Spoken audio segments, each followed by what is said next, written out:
en relación con el ingreso y ya es automático, o sea, no estamos pendientes de quiénes entran a la sala, sino que de una vez van ingresando. Les contaba que nuestro tema del día de hoy nace de la creatividad, nace de esa capacidad que tenemos todos los seres humanos de crear cosas nuevas, de ser originales, de cambiar una realidad desde el punto de vista personal e incluso de pensar en cambiar nuestro entorno, de cambiar procesos, de cambiar, digamos, incluso formas de pensar en otras personas, influyendo en ellos para que se adapten de pronto a situaciones que muchas veces nosotros no queremos aceptar y que en algún momento determinado pueden incidir en parte de un medio, de la familia, del grupo laboral, en fin, de una serie de hechos que obligan a modificar. Pero esos cambios tampoco son simplemente porque queremos hacerlo. Son basados inicialmente en un pensamiento crítico, en un pensamiento que nos lleva... A ver, por favor cierren los audios. ¿Qué es eso, Edo? ¿Qué es eso? ¿Qué le dice? Pero él no ve nada.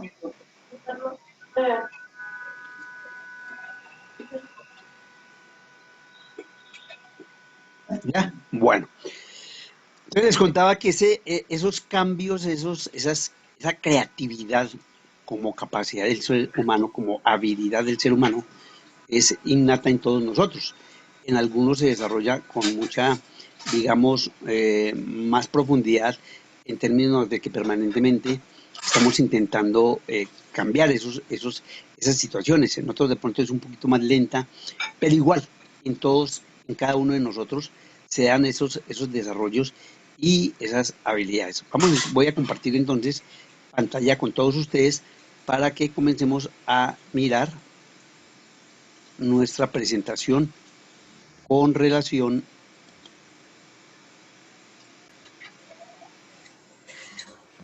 Buenas noches. Buenas noches. Buenas noches. Buenas noches. ¿Ya están viendo la pantalla, por favor? Sí, señor. Bueno. Sí, señor. Señor.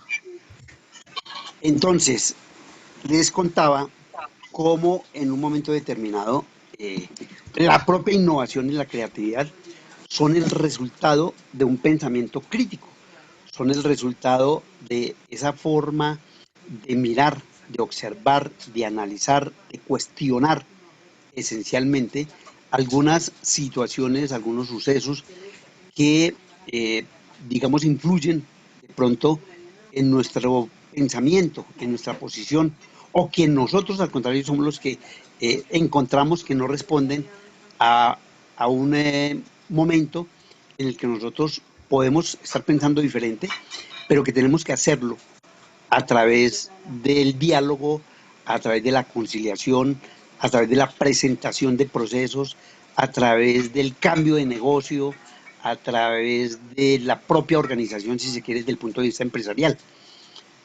Incluso las empresas, en unos análisis que se hacen en los años 2015 y 2020, seleccionan 10 situaciones, 10 factores que inciden en la contratación de una persona para poderla llevar a su organización.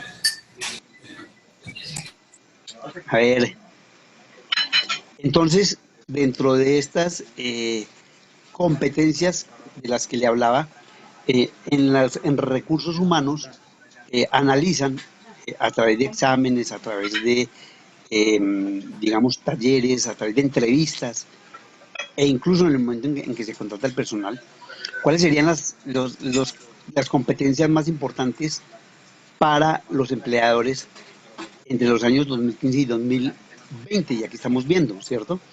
Nos quedamos con el 2020 porque el 2015 pues prácticamente es unas mismas competencias, pero lo que se hace es, si ustedes se dan cuenta, es el orden en que las empresas analizan a su personal o a quienes quieren contratar. Entonces, inicialmente, y también ya lo hemos comentado muchas veces, la resolución de problemas, perdón,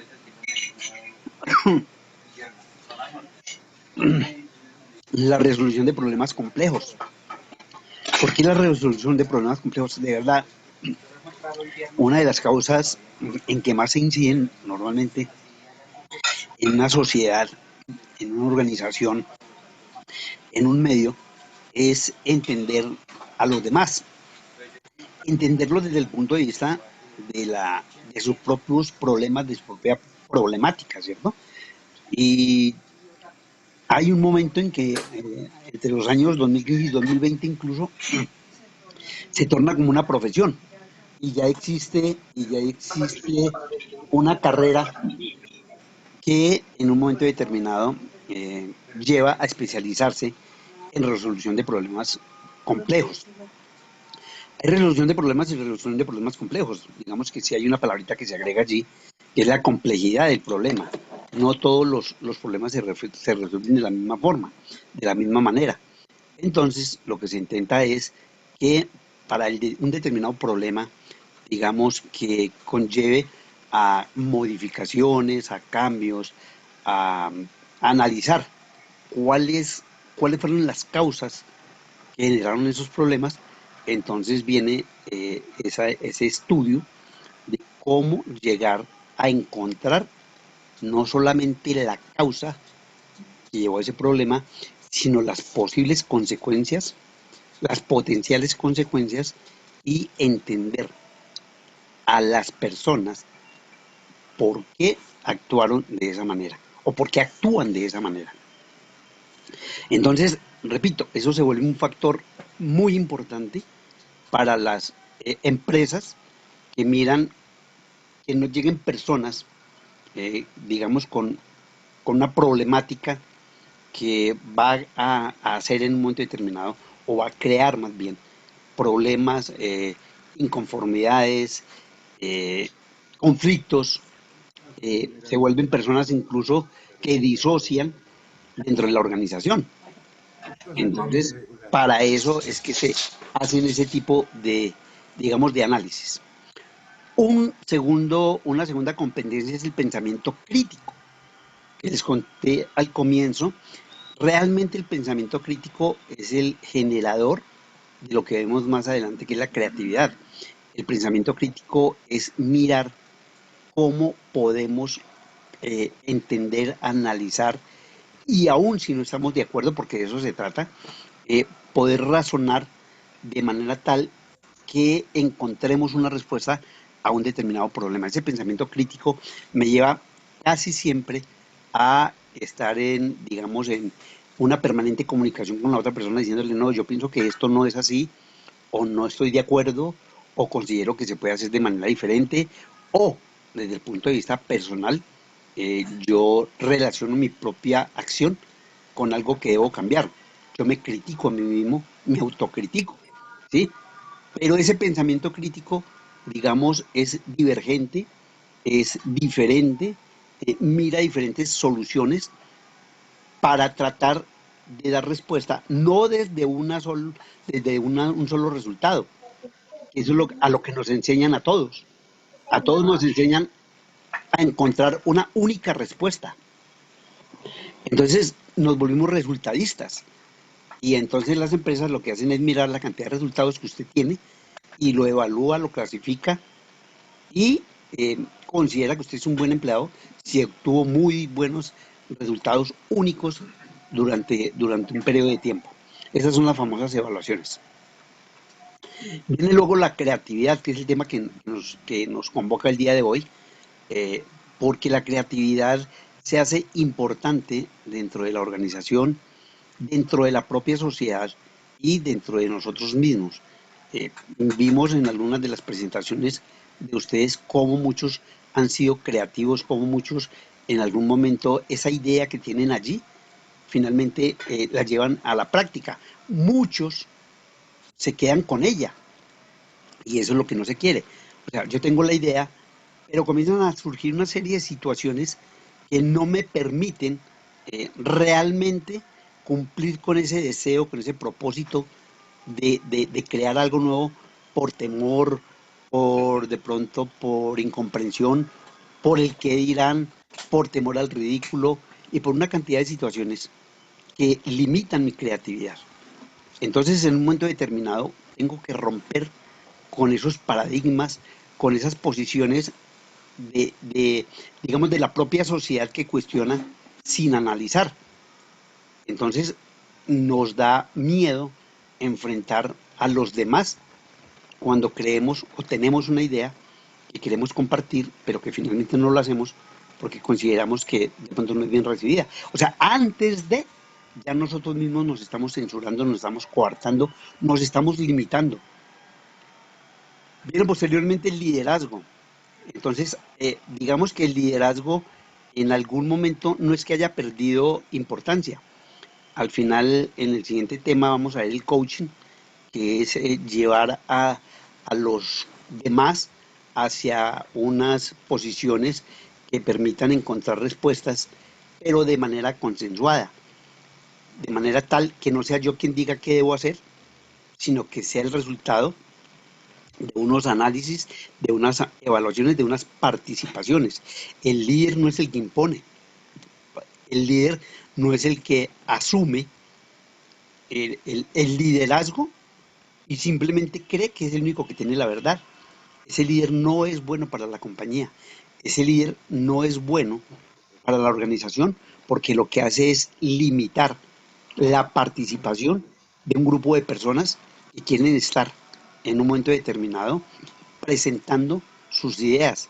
Entonces el líder debe ser una persona que habilite, que permita la participación, que tenga tolerancia y que tenga aceptación, que sea respetado por lo que sabe, por lo que comprende, por lo que escucha a los demás. Eso es el líder. El líder no es el que llega allí por casualidad, por compadrazgo, por clientelismo, por familiaridad, por amiguismo. El líder es el que se gana ese puesto, ese cargo, frente a un grupo de personas que lo consideran apto y que respetan porque conoce, por su don de gente, por su autoridad. Por su autoridad es cuando uno lo obedece sin que la imponga. Cuando hacemos, por ejemplo, los grupos de trabajo, ¿sí? Eh, casi siempre hay uno que organiza, es decir, casi siempre hay una persona que se toma, sin ser nombrado, el liderazgo y los demás lo seguimos por comodidad, porque simplemente no queremos arriesgar. Con esa palabra famosa del confort, o sea, no queremos que nos molesten, no queremos que nosotros a veces no queremos ni siquiera pensar, porque qué pereza.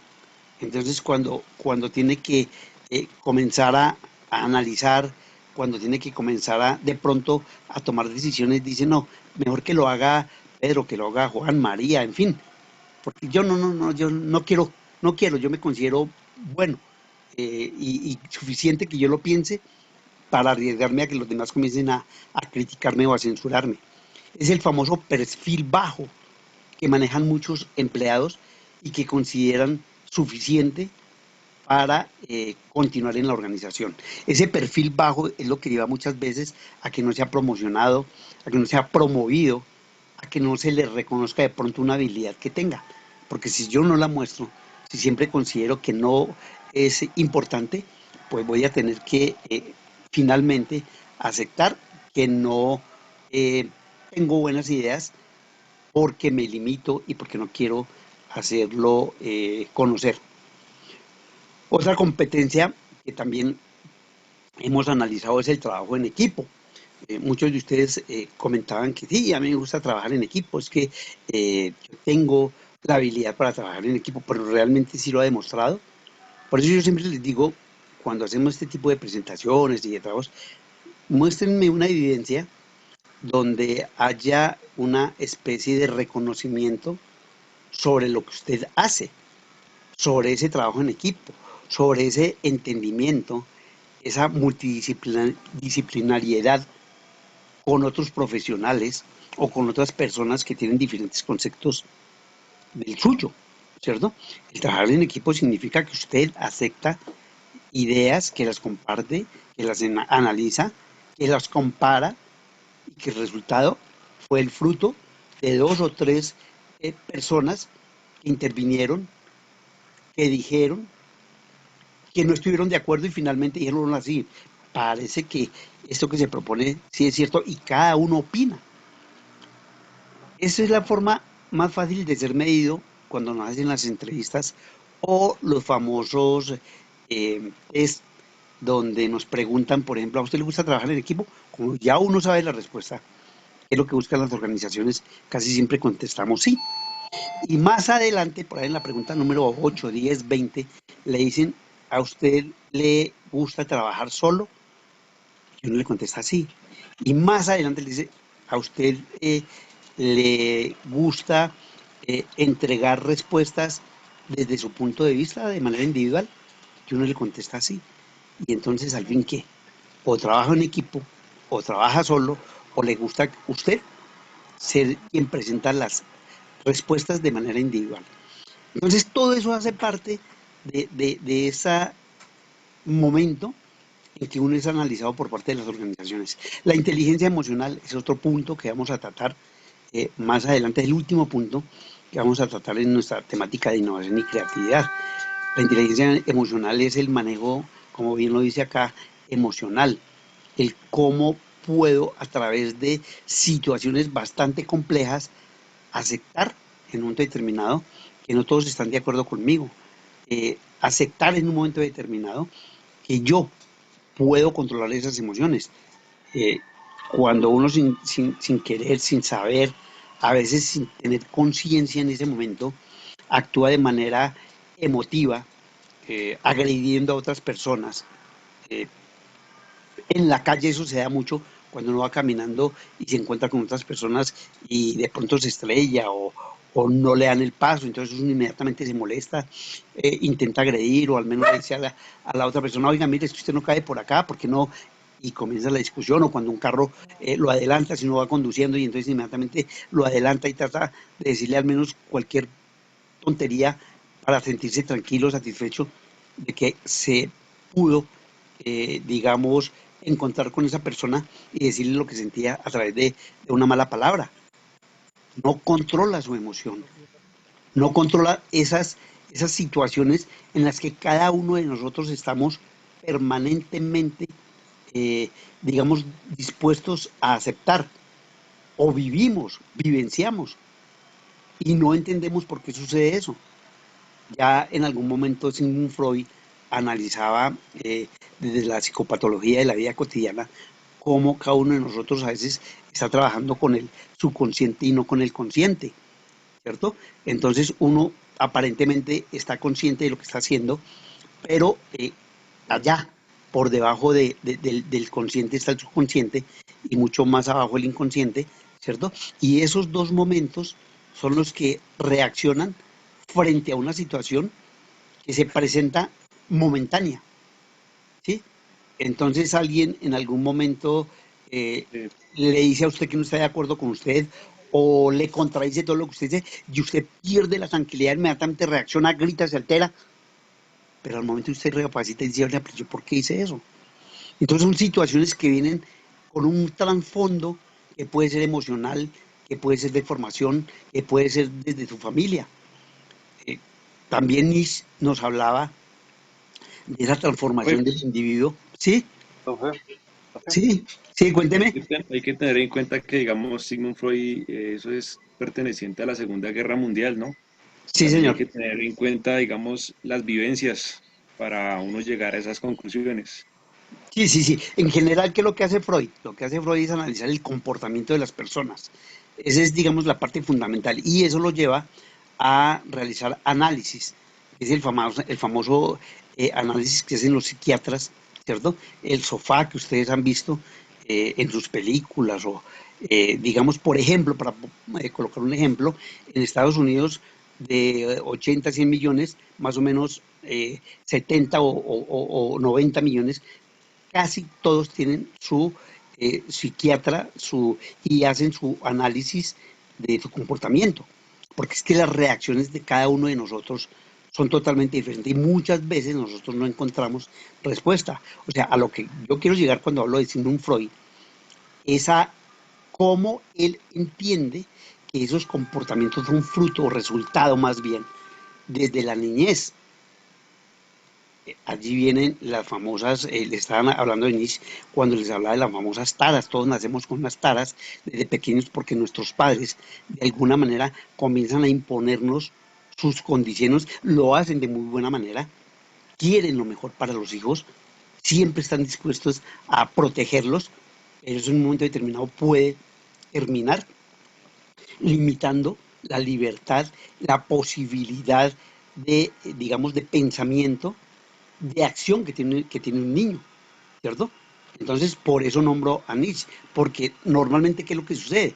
Que nosotros estamos limitados desde el momento en que estamos en el vientre de la madre, por los padres, porque ellos condicionan cómo va a ser su hijo, ¿cierto? A través del cuidado de la madre, a través de que no, digamos, por ejemplo, prácticamente eso ya no es, digamos, no es utilizado por muchas señoras, muchas mujeres, ¿sí? Cuando hace unos 20 años la mujer ni siquiera podía caminar, dejaba de trabajar faltando 3 meses, porque pobrecita, porque no, ya la mujer tomó la decisión de que ella, incluso faltando un día, ya puede ir a trabajar.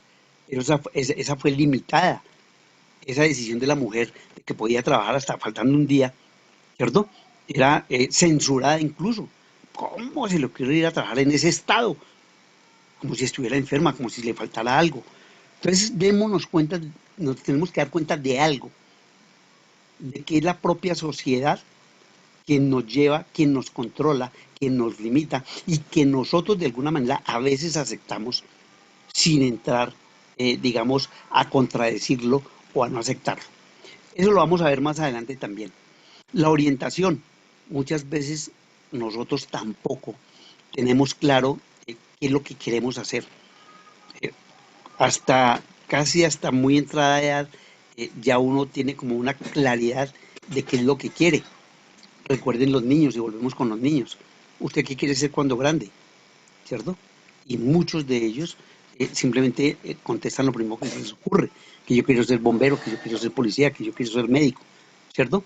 Y cuando ya salimos del colegio, es una pelea impresionante para saber qué es lo que quiero. Normalmente es orientado por alguien, ¿cierto? Tienen cursos, del mismo colegio los preparan, les enseñan cuáles son las posibles carreras o formaciones de acuerdo a su perfil, ¿sí? Pero nosotros como tal, a veces nos equivocamos 1 y 2 veces de carrera. Escuché permanentemente cómo hay personas que están en 2, 3, 4 carreras y lo cuentan, digamos, como una especie de, no lo llamo de habilidad, sino de respuesta a su propia formación.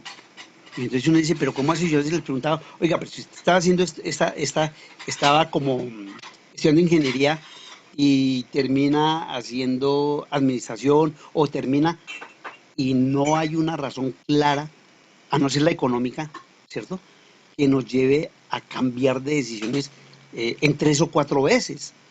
Eso para un empresario, si usted va a una empresa y le cuenta eso a la persona que le está entrevistando, tengan por seguro que le van a decir que cuando tenga claro qué es lo que quiere ser, vaya y se presente. No es bueno, por eso en una hoja de vida, colocar que usted ha hecho 3 o 4, 50, 80 cosas, porque definitivamente usted no ha terminado en algo claro y conciso. Eso en las empresas es mirado, más bien como que usted definitivamente no ha generado claridad en lo que quiere. La negociación hace parte de la resolución de problemas. Nosotros estamos siempre, o debemos estar siempre, dispuestos a negociar. Siempre. Siempre debe haber otra persona, o nosotros mismos, quienes definitivamente entremos a mirar qué es lo mejor. Si estamos en una organización, peor, porque tenemos que buscar, querámoslo o no, el beneficio de la organización y el beneficio de una persona que a veces, muchísimas veces nosotros no queremos, no lo sentimos como que debemos respaldarlo, pero que si estamos trabajando allí, tenemos que finalmente aceptar que él es el dueño y que nosotros estamos simplemente como empleadores, ¿cierto? Y tenemos que defender la organización. Si nosotros nos ponemos en contra de la organización, como dicen muchos docentes, muchas personas, analistas, pues entonces cambie de empresa, váyase para otra parte y se siente tan incómodo. Pero usted va a responder, no, porque entonces yo para dónde me voy. Ah, bueno, entonces la empresa sí le sirve, ¿no es cierto? Eso no significa que usted se vuelva conformista. Eso no significa que usted acepte las cosas, sino que usted tiene que buscar en un momento determinado cómo cambiar. Ir mirando por otros lados hacia dónde puede irse a trabajar. Por eso, cuando hablamos en un momento de ese espíritu oriental para administrar las organizaciones diferente al espíritu occidental, hay ese choque espiritual de confianza y de sensibilidad, porque la mayoría de las veces no estamos dispuestos a la negociación, no estamos dispuestos a entender al otro, no tenemos confianza en él, partimos de la base de la desconfianza, ¿cierto? Nos sentamos en la duda, ¿será que es bueno? ¿Será que sí? Y eso no nos permite finalmente negociar. Y por último, asociado al pensamiento crítico, a la creatividad y al liderazgo, está el pensamiento flexible. El pensamiento flexible permite también, al igual que el pensamiento crítico, que no es que manejemos situaciones y aceptemos respuestas sin analizarlas y simplemente nos volvemos flexibles y recibimos todo sin entrar a reflexionar si es lo que conviene o lo que no conviene.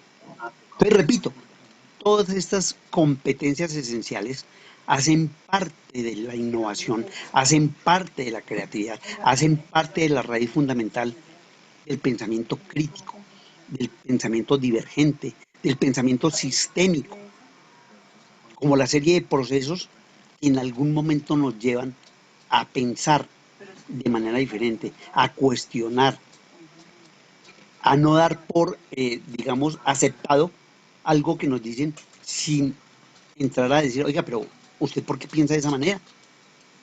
No, simplemente porque alguien lo dijo, entonces lo aceptamos. No. Ahora, tampoco se trata de debatir por debatir. También lo he comentado muchas veces, no se trata entonces de volvernos críticos a todo lo que se presente, porque ese no es lo que se quiere, no es el mensaje que se quiere enviar con esto. Se trata de analizar y de cuestionar de una manera constructiva. El pensamiento crítico es un proceso, ¿cierto? Es una estrategia, es una representación que la gente utiliza para resolver problemas, tomar decisiones y aprender nuevos conceptos. Stenberg nos dice que definitivamente ese pensamiento crítico finalmente debe terminar en una estrategia, en algo que la gente pueda utilizar para resolver problemas. Lo mismo que Ennis, que es un proceso cognitivo complejo que implica disposiciones y capacidades con tres dimensiones básicas. Mire lo que plantea Ennis: la lógica, juzgar, relacionar palabras con enunciados; la criterial, utilización de opiniones para buscar enunciados; y la pragmática, que es lo que nosotros en algún momento vimos en las presentaciones de ustedes. Uno se vuelve pragmático, uno se vuelve empírico, ¿sí? Y eso está unido a la comprensión del juicio y la decisión para construir y transformar el entorno. Entonces yo no acepto, ¿cierto?, en un momento determinado, ser la persona que no tiene las capacidades, el estudio, la sabiduría, el conocimiento en algo, y yo por mí mismo, de manera pragmática, lo hago, analizo y finalmente puedo dar resultado sin necesidad de entrar a la universidad. Por ejemplo, para contarles un ejemplo, los antiguos contadores antes del año 60, todos eran empíricos. Y en Colombia, digamos que la mayoría de empresas tenían contadores que no eran contadores porque la carrera como tal no existía.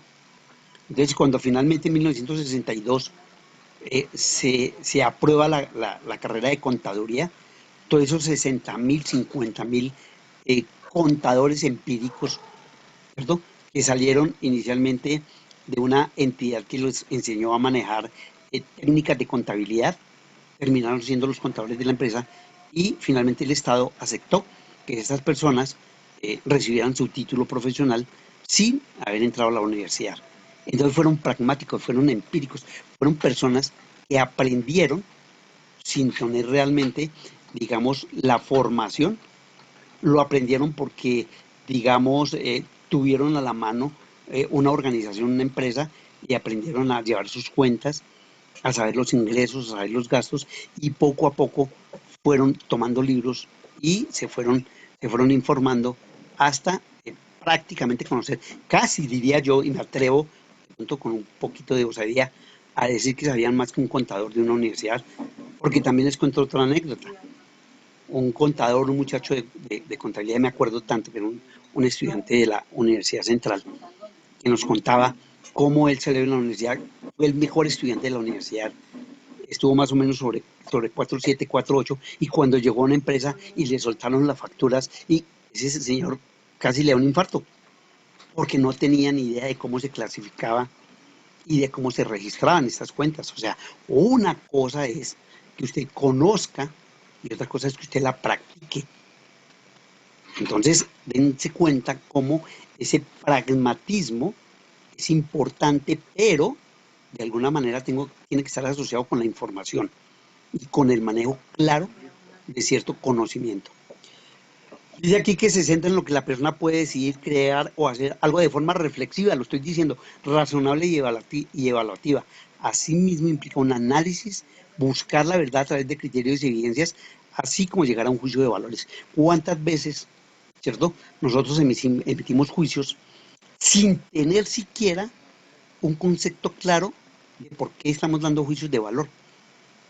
Cuando uno llega a la universidad, por ejemplo, y está en un salón, pues en este momento lo estoy hablando desde un punto aquí, desde la virtualidad, pero llega uno a una realidad cuando uno llega al salón y uno entra como con cierta prevención, y si ya uno tiene un amigo o tiene un conocido, o sea, al lado de una persona que en un momento dado tienen empatía y hacen amistad, y entra una persona, una niña, un señor, un joven, y de inmediatamente le dicen, mire ese, ¿sí vio al que llegó?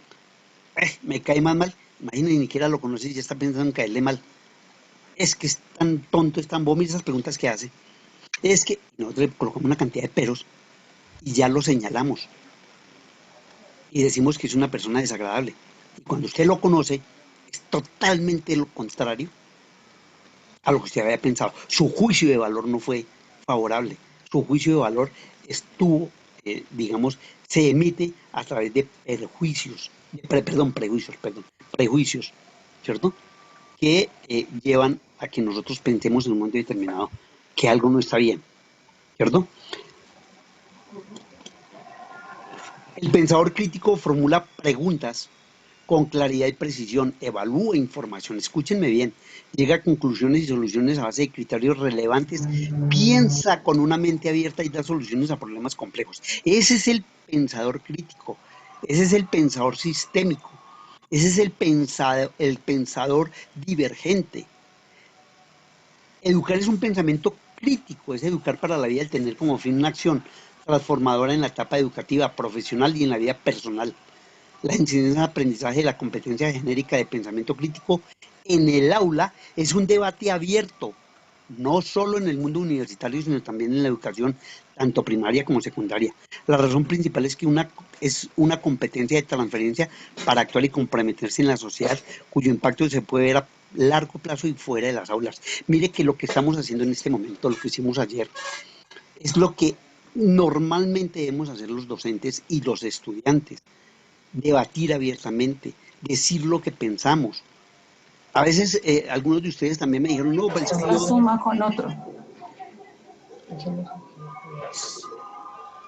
¿Mis chinitos están acá o están en otra parte? Acá. No, profe, estamos acá escuchándolo. En clase, Parece que en profe. otra parte, mi profe. Qué pena, buenas noches. Buenas noches, cierren los audios porque yo pienso entonces que se me evadieron y están por allá en otro mundo. No, profe, es No, que profe. le escribí por el chat como 5 veces, pero no me dio a entrar. No, porque no, yo ya no estoy dando, ¿qué? Entradas porque hice caso de lo que ustedes obedecí, a ver, lo que ustedes me contaron que hay que darle desde el inicio, dejarla abierta y ya no aparece están en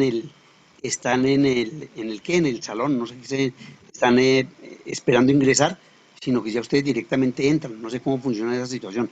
Por eso ya no estoy dando ingreso, sino que ustedes directamente entran. Bueno, Ok, no, tranquilo, es que es por bueno, norma de urbanidad. Yo sí tengo respeto todavía a eso y yo considero que pues cuando uno está en una charla es importante pedir el permiso, ¿no? Es sí, eso. claro, no, está muy Además, bien. simplemente no te va a quitar sino 5 minuticos ahí para dar una información a los estudiantes, no hay problema, no, listo. Bueno, listo, no hay ningún problema. Dale, Eh, digamos, si quiere en este momento, ya que aprovechamos su comentario, ¿quiere informarle a algún estudiante algo, por favor? sí, la idea, mi profe, es que para informarles, ¿cierto? Que nosotros estamos atendiendo de los lunes, miércoles y viernes de 7 de la mañana a 8 de la mañana o de 5 a 6 de la tarde. Les doy los dos horarios para que ustedes, pues, si pueden, no pueden entrar en la tarde, pues lo hagan en la mañana, ¿cierto? Tanto administración como contaduría, ¿listo? Y los días martes estamos de 12 a 2 en forma presencial en la universidad, en la sala de decanos o de directores, ¿listo? Sí, gracias. Discúlpeme, perdóname, ¿con quién estoy hablando? A mi Humberto Castillo Candela, el director de Contaduría Pública. Mi profe, pero cómo no sé, cómo no, qué pena con usted, de verdad, Ah, se discúlpeme. preocupe. Pero no, como tengo la pantalla completa, no vi Tranquilo. pero no, me disculpa a mí de todas maneras. No se preocupe, mismo. Entonces, Bueno, muchachos, listo. la otra cosita también es que, por favor, si ustedes están, no sé cuántos de ustedes están anhelando volver a la presencialidad, ¿cierto? Eh, entonces, la idea es que ustedes hagan una carta, ¿cierto? O hagan un sondeo entre ustedes mismos para que por favor me hagan llegar una carta a ver quiénes están de acuerdo que sigamos con la parte virtual mientras pasa esto de esa pandemia o si vamos a hacer la cuestión de la alternancia. ¿Está claro? ¿Por qué les hago esta aclaración? Porque es que hay muchos estudiantes que quieren estar presenciales y hay muchísimos que no, por el hecho de que tienen de pronto niños pequeños en la casa o personas de la tercera edad y pues obviamente en este momento todos nos debemos cuidar, ¿correcto? Por favor, si es claro lo que dice el profesor, para todos. Sí, señor. Sí, señor. Con una que me conteste está bien. Muy bien. Entonces la idea, vuelvo y repito, es tratar también otra cosa que se tiene pensado es que la mayoría de ustedes no conocen las instalaciones de la universidad, ¿correcto? Entonces en ese día martes de 12 a 2, lo que si ustedes están también interesados en conocer las instalaciones de la universidad, porque pues como muchos no la conocen, entonces la idea también es que pues sacar la cita para que nos dejen entrar y la conozcan si están interesados, ¿correcto? Porque Por les digo favor, eso, muchas personas que como hemos estado en la parte virtual, de pronto no conocen lo que es la universidad como tal, y la idea pues, también es que la conozcan y estén tranquilos, ¿no? De que no estamos ahí pintados ni que todo es simplemente lo hacemos virtualmente, sino que también tenemos las instalaciones y que están bien adecuadas para todos nosotros. Es eso fundamentalmente. ¿Listo? Entonces ya saben, cualquier cosita, pues ahí tenemos el grupo, también tienen el grupo de taller, por ahí también me pueden escribir y no hay ningún inconveniente. ¿Listo? No era más mi profe, creo que todos gracias, saben profesor. el que Discúlpeme calla otorga nuevamente, ocasión. pero no El lo que había calla visto. otorga ocasión. Bueno, Entonces, y llamo así, mi profe, muchas gracias, qué pena por la no, interrupción y señor, no, que mi Dios señor. les bendiga. Cuando necesite cualquier situación, pues de verdad, aquí estamos para escucharlo, mi profe. Muchas gracias. Buenas noches, ¿no, mi profe? Que le rinda. Buena noche. Bueno, Gracias, muy amables. Hasta luego, muchachos. bueno, hasta luego. Hasta Hasta luego. luego. Oiga, mi muchachito, no sé por qué nunca responden, se queda uno pensando si escucharon, no escucharon. Ay, bueno, Sí, profe, si escuchamos. Profe, bueno, no escuché. sí. ¿Vas a comentar algo, Paula? Sí, profe, que no escuché y no sé qué dijo él. ¿Quién, el profe o yo? El profe, no, profe, a usted sí te escuché, no escuché, fue lo que dijo el señor, el profesor. Él lo que comentó, lo que alcancé a entender, es primero que ya la universidad se abre, que los que quieran, pueden escribir una carta solicitando la educación presencial, pero ellos necesitan que ustedes escriban como grupo y hagan conocer su interés en asistir a clases de manera presencial. Uno. Dos, que muchos de ustedes no conocen la universidad porque han estado siempre de manera virtual y entonces también la idea es que ustedes puedan ingresar a la universidad, obviamente con una programación, porque no se puede comenzar a llegar allí sin tener, digamos, personas que los van a recibir, que les van a mostrar la universidad, los laboratorios, los salones, la parte administrativa y todo lo que conlleva a tener procesos educativos con la Universitaria de Colombia. Eso fue lo que esencialmente escuché. No sé si haya quedado algo. Por favor, ¿me ayudan ustedes allá?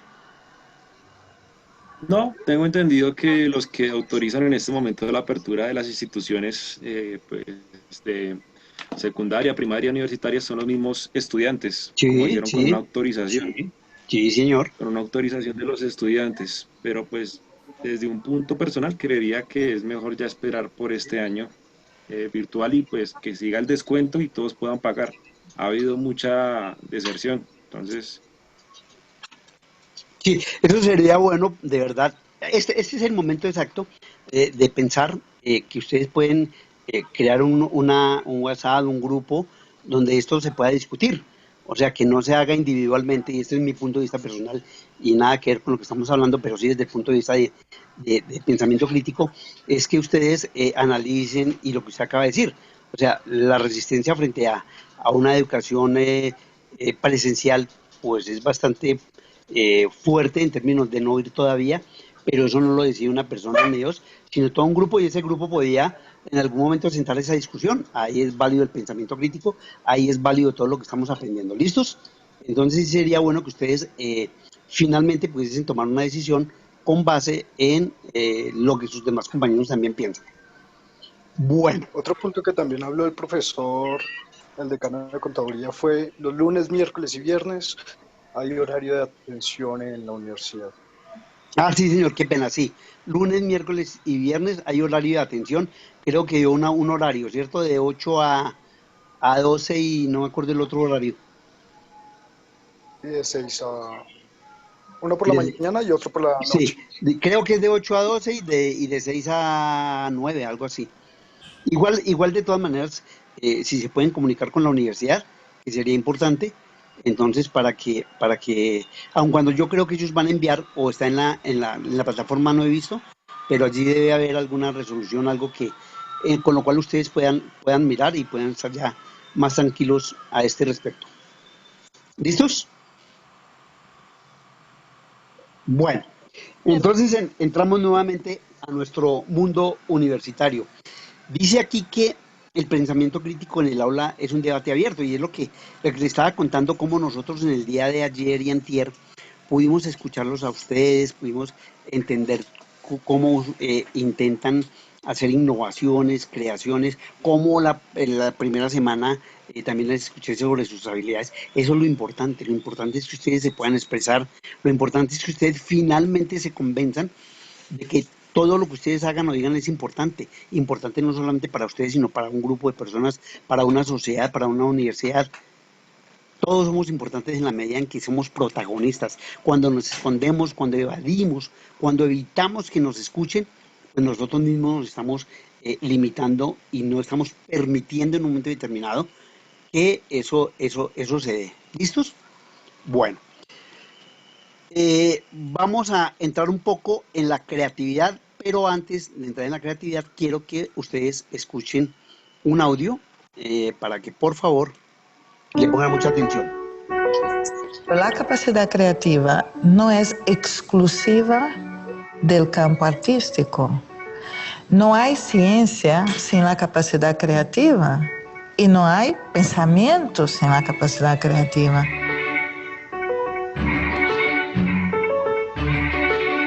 La gente suele asociar creatividad con arte y creatividad con manualidades, ¿no? Ay, con hacer una manualidad estamos siendo creativos.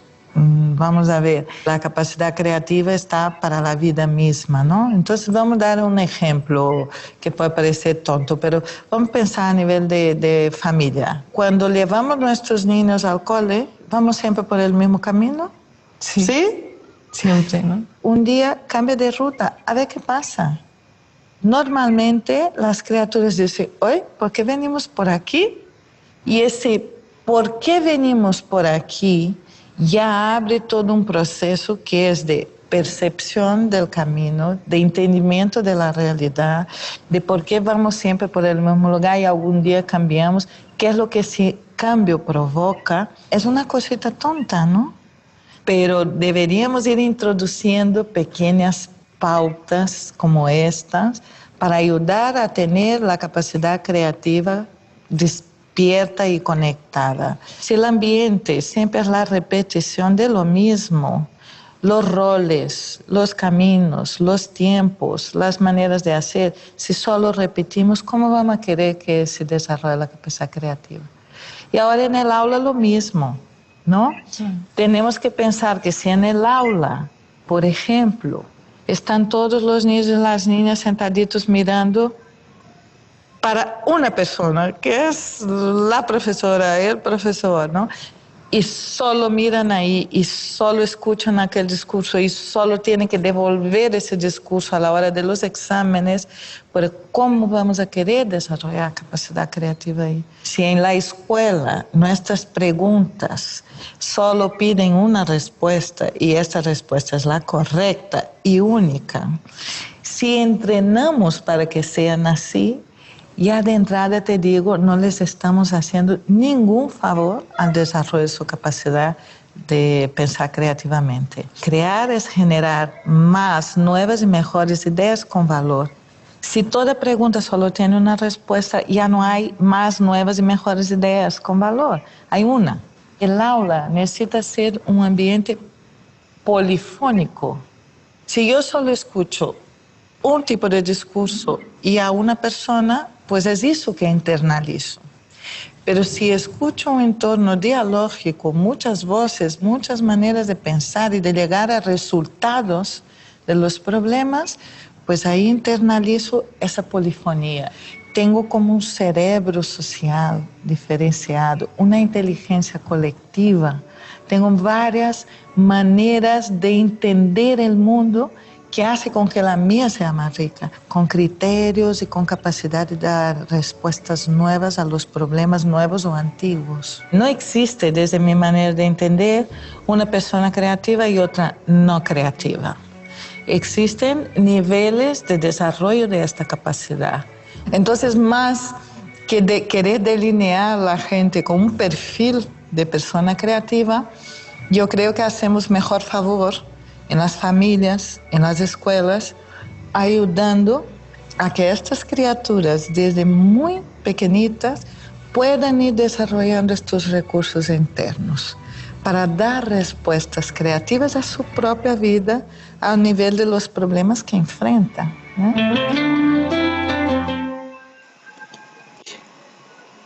Bueno, muchachos, creo que valioso el comentario de la conferencista, que nos lleva nuevamente a la reflexión sobre lo que venimos comentando, ¿no? O sea, nosotros no debemos, ni como docentes, ni como personas, ni como sociedad, limitar la creatividad, y menos en los niños, porque ellos son realmente los que van a responder en un futuro frente a esa propia sociedad, y nosotros de alguna manera en algún momento fuimos tocados digamos, por nuestros padres, por nuestros docentes, por nuestros amigos, ¿cierto? Que criticaban, que nos señalaban, que se reían y que lleva finalmente a ese nacimiento de todos los factores que impiden la creatividad, que les dije y que más adelante vamos a ver, como el estrés, como la impaciencia, como el miedo, como el temor y todo aquello que no nos permite creer en nosotros mismos. Y lo más importante que tenemos, lo que más tenemos que tener claro, y perdón esta expresión, es que nosotros debemos ser por sí mismos creativos y debemos desarrollar una capacidad de autoestima que nos haga valer frente a los demás, ¿cierto? Esa capacidad de autoestima es lo que nos hace en algún momento fuertes en una sociedad agresiva, en una sociedad donde el más fuerte es el que se impone. Ya Darwin lo había comentado, ¿cierto? Solamente es el más fuerte, es el que crece y el que se desarrolla. Entonces debemos tratar de intentar, ¿sí?, cambiar esos conceptos, fortaleciéndonos internamente. Entonces, cuando hablamos de la creatividad, es la capacidad de ver nuevas posibilidades y generar nuevas experiencias, que permite desarrollar procesos de innovación en diferentes campos: social, tecnológico, administrativo, servicios, deporte, salud y en otros temas, con el fin de transformar industrias, estilos de vida y comunidades. Todos tenemos esa capacidad, desde cualquier campo, desde cualquier ángulo, de transformar. Identificar los centros de interés es de vital importancia para motivar la imaginación que permita el desarrollo de la creatividad, y esto conlleva una innovación. Todo lo anterior acompañado de un uso pertinente de la tecnología, de la información y la comunicación, que contribuyen a facilitar el emprendimiento. Mire que ya se han agregado a la propia creatividad el desarrollo de la tecnología, el desarrollo de los sistemas, de la información, de la comunicación. Por eso las famosas TIC, ¿cierto? Ya en Colombia incluso se creó, y lo comentamos anteriormente, el famoso Ministerio de la Tecnología, la Información y la Comunicación. Y ese ministerio ya tiene unas funciones que también ustedes ya vieron, ¿cierto? Como es fortalecer los procesos y fortalecer las telecomunicaciones, la información y la propia tecnología. Y lo hace a través de un sistema nacional de innovación y de tecnología. El propio Estado, desde sus planes de desarrollo, apoyan estos desarrollos. Pero es que no nos podemos quedar allí. Si el propio Estado está tratando de identificar cómo fortalecerlo y nos damos cuenta que también muchas veces no alcanza a llegar, nosotros tenemos que partir de que podemos hacer parte de esos cambios. La creatividad es bueno, ya lo dijimos, la capacidad de generar nuevas ideas, conceptos, de asociaciones entre ideas y conceptos conocidos, que habitualmente producen soluciones originales. La creatividad es sinónimo del pensamiento original, la imaginación constructiva, el pensamiento divergente y el pensamiento creativo, que ya lo he repetido mucho en este tema el día de hoy. Dense cuenta que no es algo que uno quiera hacer llegar a ustedes simplemente como mensaje, sino que es una realidad. Uno tiene que tener un pensamiento original. Nosotros hasta en eso no somos originales. Muchas veces nos copiamos, hasta la Constitución colombiana es una copia de la española, de la chilena, de la francesa. Y armamos una constitución para ángeles, una constitución que prácticamente no es posible llevar a la práctica, porque son tantas ideas en un país como el nuestro, donde infortunadamente los hechos nos llevan a pensar: ¿y dónde está el Estado? La violencia, situaciones que hoy vivimos infortunadamente, y se está viviendo en ese momento en Bogotá y en el país, con unas autoridades que en lugar de proteger están actuando de una manera diferente, ¿cierto? Sin ir a censurar ni a racharla, porque no es lo que queremos, pero sí queremos que haya esa libertad y esa posibilidad de vivir con tranquilidad. Pero si nuestras propias autoridades están allí y están impidiendo eso, pues no es posible que nuestro pensamiento divergente, nuestro propio pensamiento creativo pueda realizarse, porque estamos siendo limitados. No se nos está permitiendo esa creatividad. Cuando hablamos de la creatividad también como pensamiento original, creativo, inventivo, imaginación, constructivo, divergente, es esa capacidad de crear y de generar nuevas ideas o conceptos, nuevas asociaciones entre ideas y conceptos conocidos. Eso es lo que en un momento determinado vale o es válido o valioso para la creatividad. Las cosas a veces ya están hechas. O sea, no por el hecho de desarrollar algo que exista, no significa que no sea creativo, Lo que nosotros vamos a tomarlo es como base. El automóvil, por ejemplo, ¿sí? El automóvil se inició con base en las carretas de caballos, ¿cierto? Y luego nació el motor y luego yo no sé qué, y luego Ford a través de un proceso logró que se hicieran en serie, ¿cierto? Pero dense cuenta cómo Ford no fue el inventor del automóvil, pero sí de un proceso que finalmente permitió la creación del automóvil en serie, del automóvil impulsado por un tipo de sistema diferente al que existía. Entonces, eso es lo que hace la creatividad.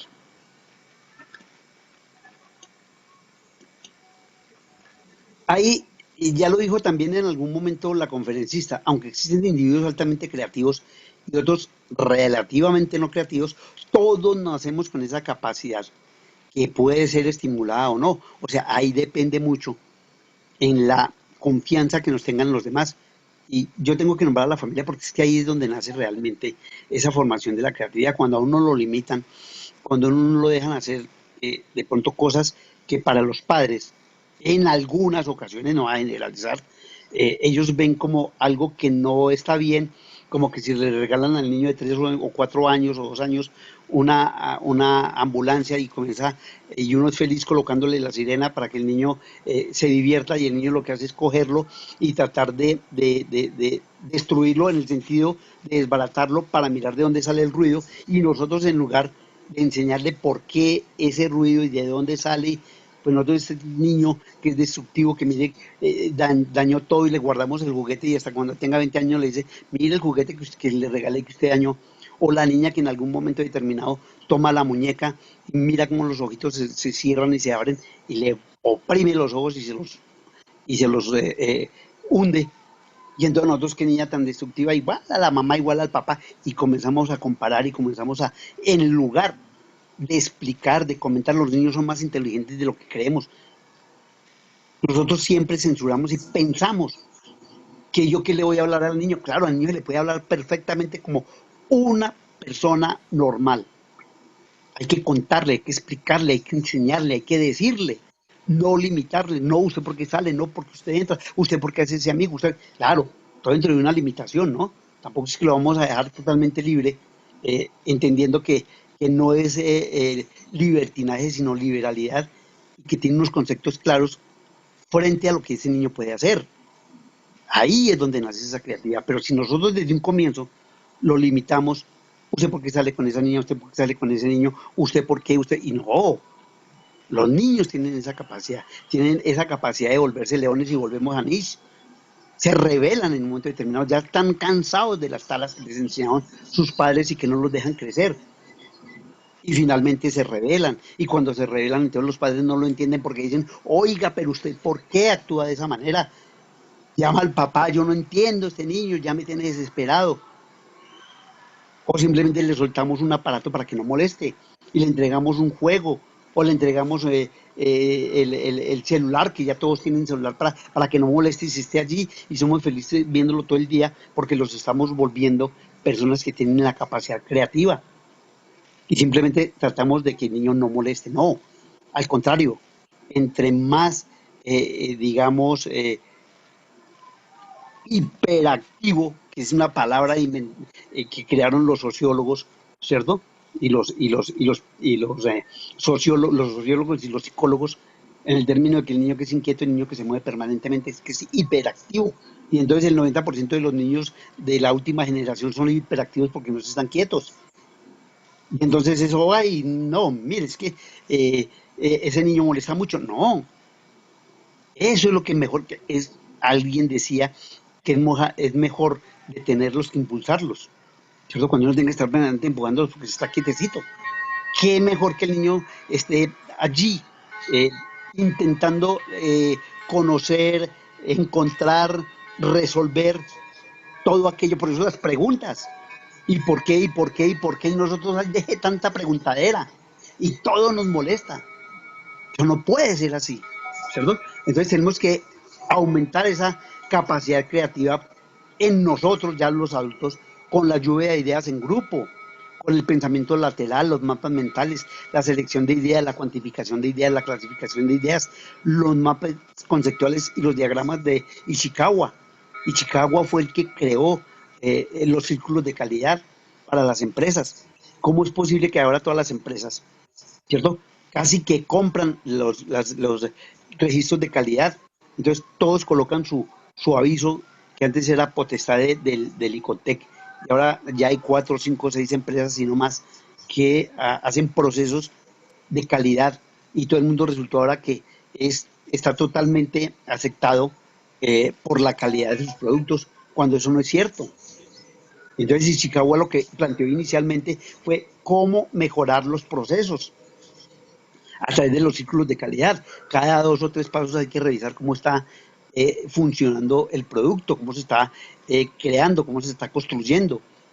Y entonces hay unas auditorías y entonces hay unos momentos, ¿sí? Pero lo volvimos entonces, y perdonen la palabra, prostituimos los círculos de calidad, y ahora todo el mundo es feliz mostrando los famosos círculos de calidad en sus empresas. Dice que la inteligencia no es la diferencia que existe entre los que son altamente creativos y los que son relativamente no creativos. Eso no hace la diferencia. Él no es el más inteligente que el otro. Lo que pasa es que uno tiene cierta habilidad que las desarrolla con mucha mayor facilidad, ¿cierto? Los rasgos de la personalidad del individuo creativo es lo que los diferencia de los demás. Entonces hay personas que de verdad uno los encuentra y son personas que hacen manualidades, que están en la casa, que arreglan, que les gusta estar permanentemente desarrollando su ingenio a través de arreglando los artefactos, la parte eléctrica, la parte mecánica. Y hay otros que no somos así, que nos da tedio reparar las cosas. Y eso no significa que yo no sea inteligente. Lo que pasa es que de pronto, y pongo un ejemplo, para mí más importante estar leyendo, estar mirando conceptualmente ciertas cosas que ponerme a trabajar en la casa, por ejemplo. Y eso no me hace ni más ni menos inteligente que los demás. Pero son rasgos de personalidad diferentes, ¿cierto? Y los creativos, de verdad, inmediatamente uno los conoce y se da cuenta que esa persona, aun cuando no sea un genio, sí es casi siempre introvertida, busca momentos de soledad, ¿cierto? Tiende a ser introvertida, tiene poco tiempo para las relaciones sociales y también para lo que se llama la trivialidad de la vida cotidiana. Entonces no es importante, ¿cierto? Lo que para muchos es el famoso chisme, las famosas reuniones donde hablan de todo un poco, no de cosas importantes. Para otros eso no les molesta, porque pues allí no se habla nada que en algún momento pueda crear la diferencia. Ahí está, esos momentos en que hace que la persona en un momento determinado puede ser aislada, puede entrar a ser censurada, porque ¿para qué lo invitamos si él no, ese nunca participa, ese nunca está de acuerdo, ese le parece una tontería lo que hacemos? Pero repito, eso finalmente hacen parte de la personalidad. Los creativos tienden a ser enormemente intuitivos y a estar muy interesados por el significado abstracto del mundo exterior, además de ser muy sensibles. Entendemos la sensibilidad y muchas veces este término también es utilizado de una manera muy popular, ¿sí? Sin conocer su propio significado. Entonces sensible, esencialmente casi llamamos sensibles a las niñas porque lloran, que porque cada que se le dice algo, ay, no, no le diga eso que ella es muy sensible, o él es muy sensible y se molesta, y no, la sensibilidad es la capacidad de sentir las cosas de una manera diferente, ¿cierto? Entonces yo miro el mundo de una manera diferente, lo miro desde otro punto de vista, desde otra realidad, comparado con los demás, que de pronto lo ven con mucha más alegría, con mucha mayor posibilidad de que lo que yo hago es importante y de darle importancia a lo que no tiene importancia. Todo eso es importante. Pero repito, esos son rasgos de la personalidad, diferentes situaciones que para algunos son trivialidades y para otros son formas de conocer y de sentir. ¿Y por qué miramos esencialmente ese tipo de mirar? De mirar las cosas o las situaciones o los momentos complejos. Los grandes genios, entre comillas, la mayoría de veces los tildamos como locos. ¿sí? Pueden distinguirse a grandes rasgos dos tipos de personas creativas: los artistas, músicos, escritores, pintores, escultores, y los científicos. Como ya se dijo, no existe mucha relación entre la creatividad y el consciente intelectual. A menudo el genio en este tipo de personas se relaciona y se confunde con la locura. Entonces vemos, por ejemplo, aquí a dos grandes personajes, a Salvador Dalí, que rayaba para una sociedad que no lo entendía en la locura. Y entonces sus cuadros eran una serie de monachos, una serie de figuras que no tenían ningún mensaje y que cualquier persona que iba allá y lo miraba no entendía el cuadro. Pero el mensaje tan impresionante que él enviaba era bastante fuerte, ¿cierto? Contra una sociedad, porque lo que discutía era la trivialidad de la sociedad, el manejo de la masa frente a la sociedad, cuando muchos que infortunadamente o afortunadamente, de pronto, sin tener mucho conocimiento, llegan en algún momento a ser mejores que aquellas personas que se forman. Entonces es cuando muchos de nosotros dicen, mire, y a ellos porque sí les va bien, y a mí estoy, digamos, estudiando, que me he formado, y no me va bien. De pronto porque él tuvo mayor creatividad que usted o que alguno de nosotros, ¿cierto? Entonces Dalí era mirado desde el punto de vista de la no aceptación, de la incomprensión. Por eso la incomprensión está dentro de la creatividad, porque es cuando uno se revela frente a los demás, ¿cierto? El músico, por lo general, Beethoven, Tchaikovsky, Mozart, eh, todos aquellos, Wagner, Bach, todos han sido personas que en un momento determinado inicialmente no fueron aceptados dentro de la sociedad y llegaron a ser grandes genios. Beethoven, que pierde el oído a los 30 años, y la novena sinfonía es de lo más maravilloso que puede existir. Keynes, que le cambió al mundo el concepto de economía, rivalizando con Smith en los términos de que del consumo era realmente el motor de la economía, frente a lo que pensaba Smith, que hablaba de la liberalidad y de aceptar en un momento determinado que solo el capitalismo podía dar lugar a la creación de empleos. Por eso se habla del liberalismo con Smith, y por eso se habla del intervencionismo con Keynes, porque Keynes decía que de la única manera que una sociedad podía sobresalir era porque el Estado interviniera y se promoviera el desarrollo económico a través de las obras públicas. Y cuenta una serie de anécdotas que él sí, como alguien me lo refirió, vino después de la Segunda Guerra Mundial, cuando se reúnen y establecen el Fondo Monetario Internacional, idea del señor Keynes, ¿cierto? Como parte de los que lanzaron esa idea, y finalmente logran que surja el Plan Marshall y cosas como esas. Y finalmente Heidegger es un filósofo que plantea cómo en algún momento el loco puede ser más cuerdo que el propio cuerdo. De ahí sale un famoso comentario que quién está más loco, si el cuerdo o el loco. Entonces el loco lo que pasa es que no acepta esa realidad. No el loco que como enfermedad, ¿no? El genio. El que a veces uno dice, no, este sí es mucho loco. Simplemente, digamos, con un calificativo que se ajusta a su personalidad, y que nosotros lo miramos desde cierto punto de vista como una persona que permanentemente está en conflicto con la sociedad.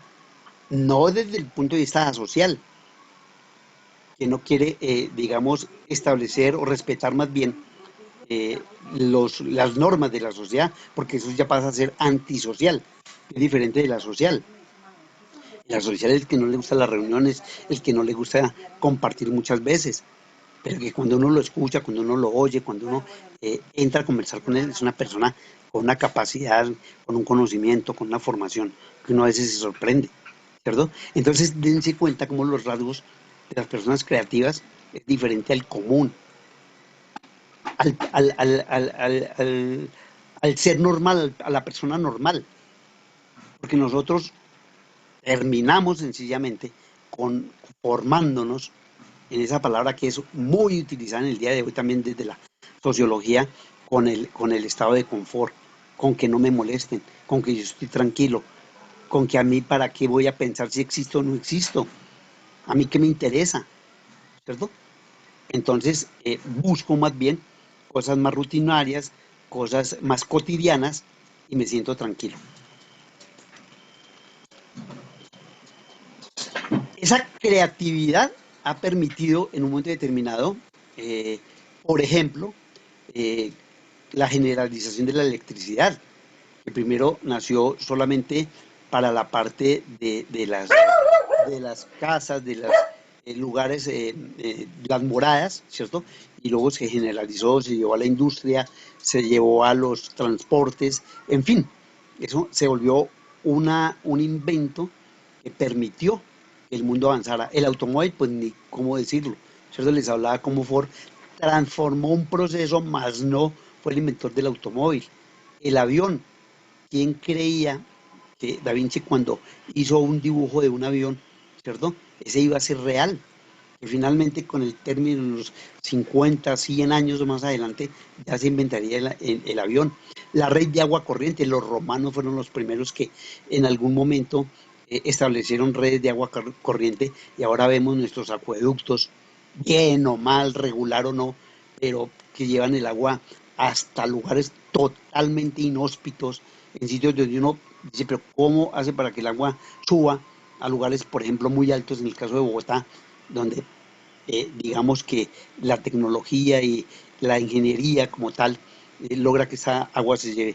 La electrónica pues es parte de nuestro diario vivir, hace parte de los elementos que nosotros utilizamos, la radio, la televisión, la mecanización de la agricultura en términos de lograr mejorarla, de pasar del arado, de los bueyes, ¿cierto? Aun cuando en algunas partes del mundo pues ha sido prácticamente imposible de realmente ponerlo en práctica. Los campesinos tienen digamos, una posición que no les gusta que los urbanos, por llamarlos de alguna manera, eh, intenten cambiar su forma de arar. Hay muchos en Colombia, aunque ustedes no lo crean, que todavía utilizan el almanaque Bristol.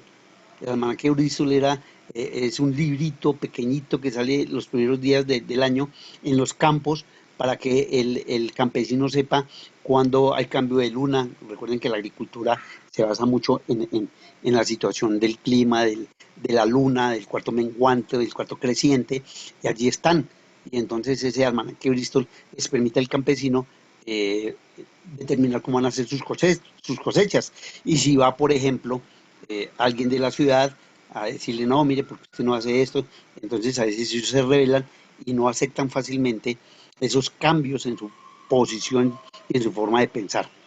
Los ordenadores, ni para qué hablar. Todo lo que estamos haciendo en este momento lo estamos haciendo a través de ordenadores. Y aquí tenemos otra parte de esos grandes innovadores, de esos grandes creadores, la Mona Lisa de Da Vinci.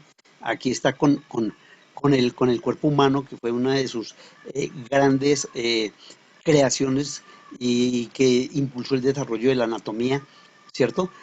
Los grandes pintores, escultores como Botticelli, ¿cierto? El invento del automóvil, de la electricidad, del televisor, del teléfono, la aviación, las redes eléctricas, el ordenador, el celular, el tractor, el acueducto, etcétera, etcétera, etcétera. Y vamos a entrar a nuestra última parte, ya hablando sobre lo que significa los factores internos que afectan la creatividad. Uno de ellos es la ansiedad. Si hay algo que no nos deja realmente ser creativos, es la ansiedad. Estamos en un mundo que, por ejemplo, y esto es preciso con lo que estamos viviendo en este momento, la pandemia. La pandemia está generando estos dos primeros factores, la ansiedad y el estrés. Entonces esa ansiedad de salir a la calle, esa ansiedad de ver a nuestros familiares, esa ansiedad de querer ver a nuestros amigos, hace que nosotros nos sintamos de pronto un poco deprimidos, ansiosos, a veces ni siquiera nos encontramos nosotros mismos, reaccionamos de una manera diferente con nuestra propia familia, en lugar de estar, digamos, tranquilos, de agradecerle entre comillas, esa pandemia por permitirnos vivir con nuestra familia, que muchas veces ni siquiera conocíamos cómo eran realmente nuestros hijos, nuestra mamá, nuestro papá, nuestros hermanos, pero que debido a esto todos los días ya los compartimos. A veces salíamos a las 6 de la mañana, 6:30, regresábamos a las 11 de la noche, ya casi todo el mundo durmiendo. Teníamos que comer solos, calentar la comida, ni siquiera veíamos a nuestros hijos, sino semanalmente. Los hijos se iban para los jardines infantiles, les entregábamos a los abuelos. Y entonces, ¿qué pasó? Pues que la pandemia nos encerró y nos produjo lo contrario, un efecto totalmente contrario, y fue la ansiedad, el estrés, el mundo globalizado, el mundo tensionante, el mundo que en un momento determinado nos lleva, nos presiona la velocidad, los cambios, el por qué se pasan tan rápido los días. Pero es que esta pandemia ya en septiembre, el mundo sigue siendo igual. Es que en algún momento que el tiempo como tal no existe. Ese fue un invento del hombre simplemente para calcular por qué se oscurecía, por qué amanecía, y eso finalmente lo llevaron a crear los relojes, los minutos, los segundos, y a darle un tiempo a nuestra propia edad, a nuestro nacimiento, juventud y en fin todo eso que sucede, ¿cierto? Pero eso finalmente, el ver que estamos creciendo, que estamos haciéndonos viejos o que estamos pasando de la edad juvenil a la edad madura, eso nos estresa porque no entendemos qué está pasando, ¿cierto? Y ese estrés en las casas, en las empresas donde el jefe permanentemente nos está presionando, en donde el estudio, que haga el examen, que de esta respuesta, que no es una asignatura sino 2 o 3, o sea, todo eso genera un estrés. Entonces queremos espaciar, descansar, relajarnos en un momento determinado. La incomprensión, se lo dije cuando estábamos hablando después de la conferencia, de la conferencista, ¿cierto? Uno debe comprender a los demás y más importante que todo, en comprendernos nosotros mismos. De verdad, cuando yo hablo de todos estos filósofos que analizan el comportamiento, ¿cierto? Lo que estoy intentando en verles es un mensaje de cómo nuestro comportamiento varía sin que nosotros interiormente entendamos y comprendamos qué está pasando. Y eso nos lleva a que a veces nosotros ni siquiera sepamos por qué reaccionamos de una forma u otra, ¿sí? Entonces, cuando eso sucede, eh, intentamos de alguna manera tratar de lograr encontrar la causa de por qué actuamos así. Y como les he dicho, muchas de las cosas que suceden se dan en la época de la niñez, y donde más se afecta eso es en la época de la escuela, del colegio, porque si hay alguien que presiona, y el famoso bullying y todo ese tipo de cosas que suceden, lleva a que nosotros en algún momento reaccionemos o terminemos con alguna especie de situación que no nos permite compartir con los demás. La intolerancia. Imagínense que si este país fuera más tolerante, lo que vivimos hoy, lo que le pide la sociedad, lo que nosotros mismos rechazamos, ¿cierto? Es algo casi que normal en Colombia, ¿sí? Respetar las ideas de los demás, exponer sus puntos de vista, dialogar. Nosotros a veces ni siquiera entendemos a nuestros propios, digamos, a nuestros propios compañeros, a personas por su credo, por su raza, por lo que hoy para muchos países es común y que para muchos de nosotros no puede ser aceptado, porque por ejemplo en el caso de la familia, algunos discuten, disienten, no creen, no aceptan. Su creencia es que no puede ser una familia entre dos del mismo sexo, lo rechazamos, lo señalamos, o que una persona crea, qué sé yo, en el Buda, o porque no cree en Dios, porque es ateo, porque es evangélico, y comenzamos a crear toda una serie de circunstancias que no nos permiten aceptar a los demás. Lo que debemos es ser tolerantes, lo que debemos en un momento determinado es aceptar a los demás como son. Nosotros no podemos condicionarlos a lo que somos nosotros, porque a nosotros también nos toleran. Algunas veces en este encierro terminamos diciendo, oiga, pero yo sí no sabía cómo se aguanta usted a su esposo, a su esposa, a su hijo. Yo no sabía que usted tenía esa tolerancia, ¿cierto? O terminamos totalmente desencajados, riñendo todos los días, peleando, y entra nuevamente la violencia porque no aceptamos el pensamiento de nuestra propia familia, de nuestro propio entorno. La impaciencia.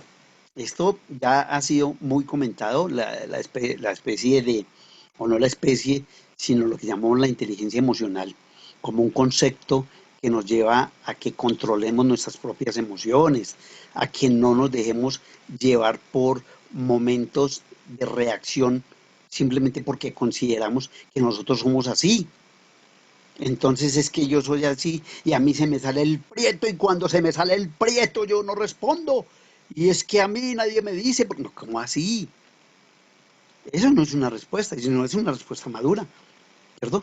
Es que yo no acepto, es que yo siempre estoy, sí, uno a veces puede estar en desacuerdo con las injusticias, pero tiene que saber cómo reaccionar, ser tranquilo, ser calmado, tratar de entender qué está pasando, pero no responder como muchos de nosotros, ¿sí? Es que se me sale el Muñoz y se me sale el Pérez, ¿y qué es eso?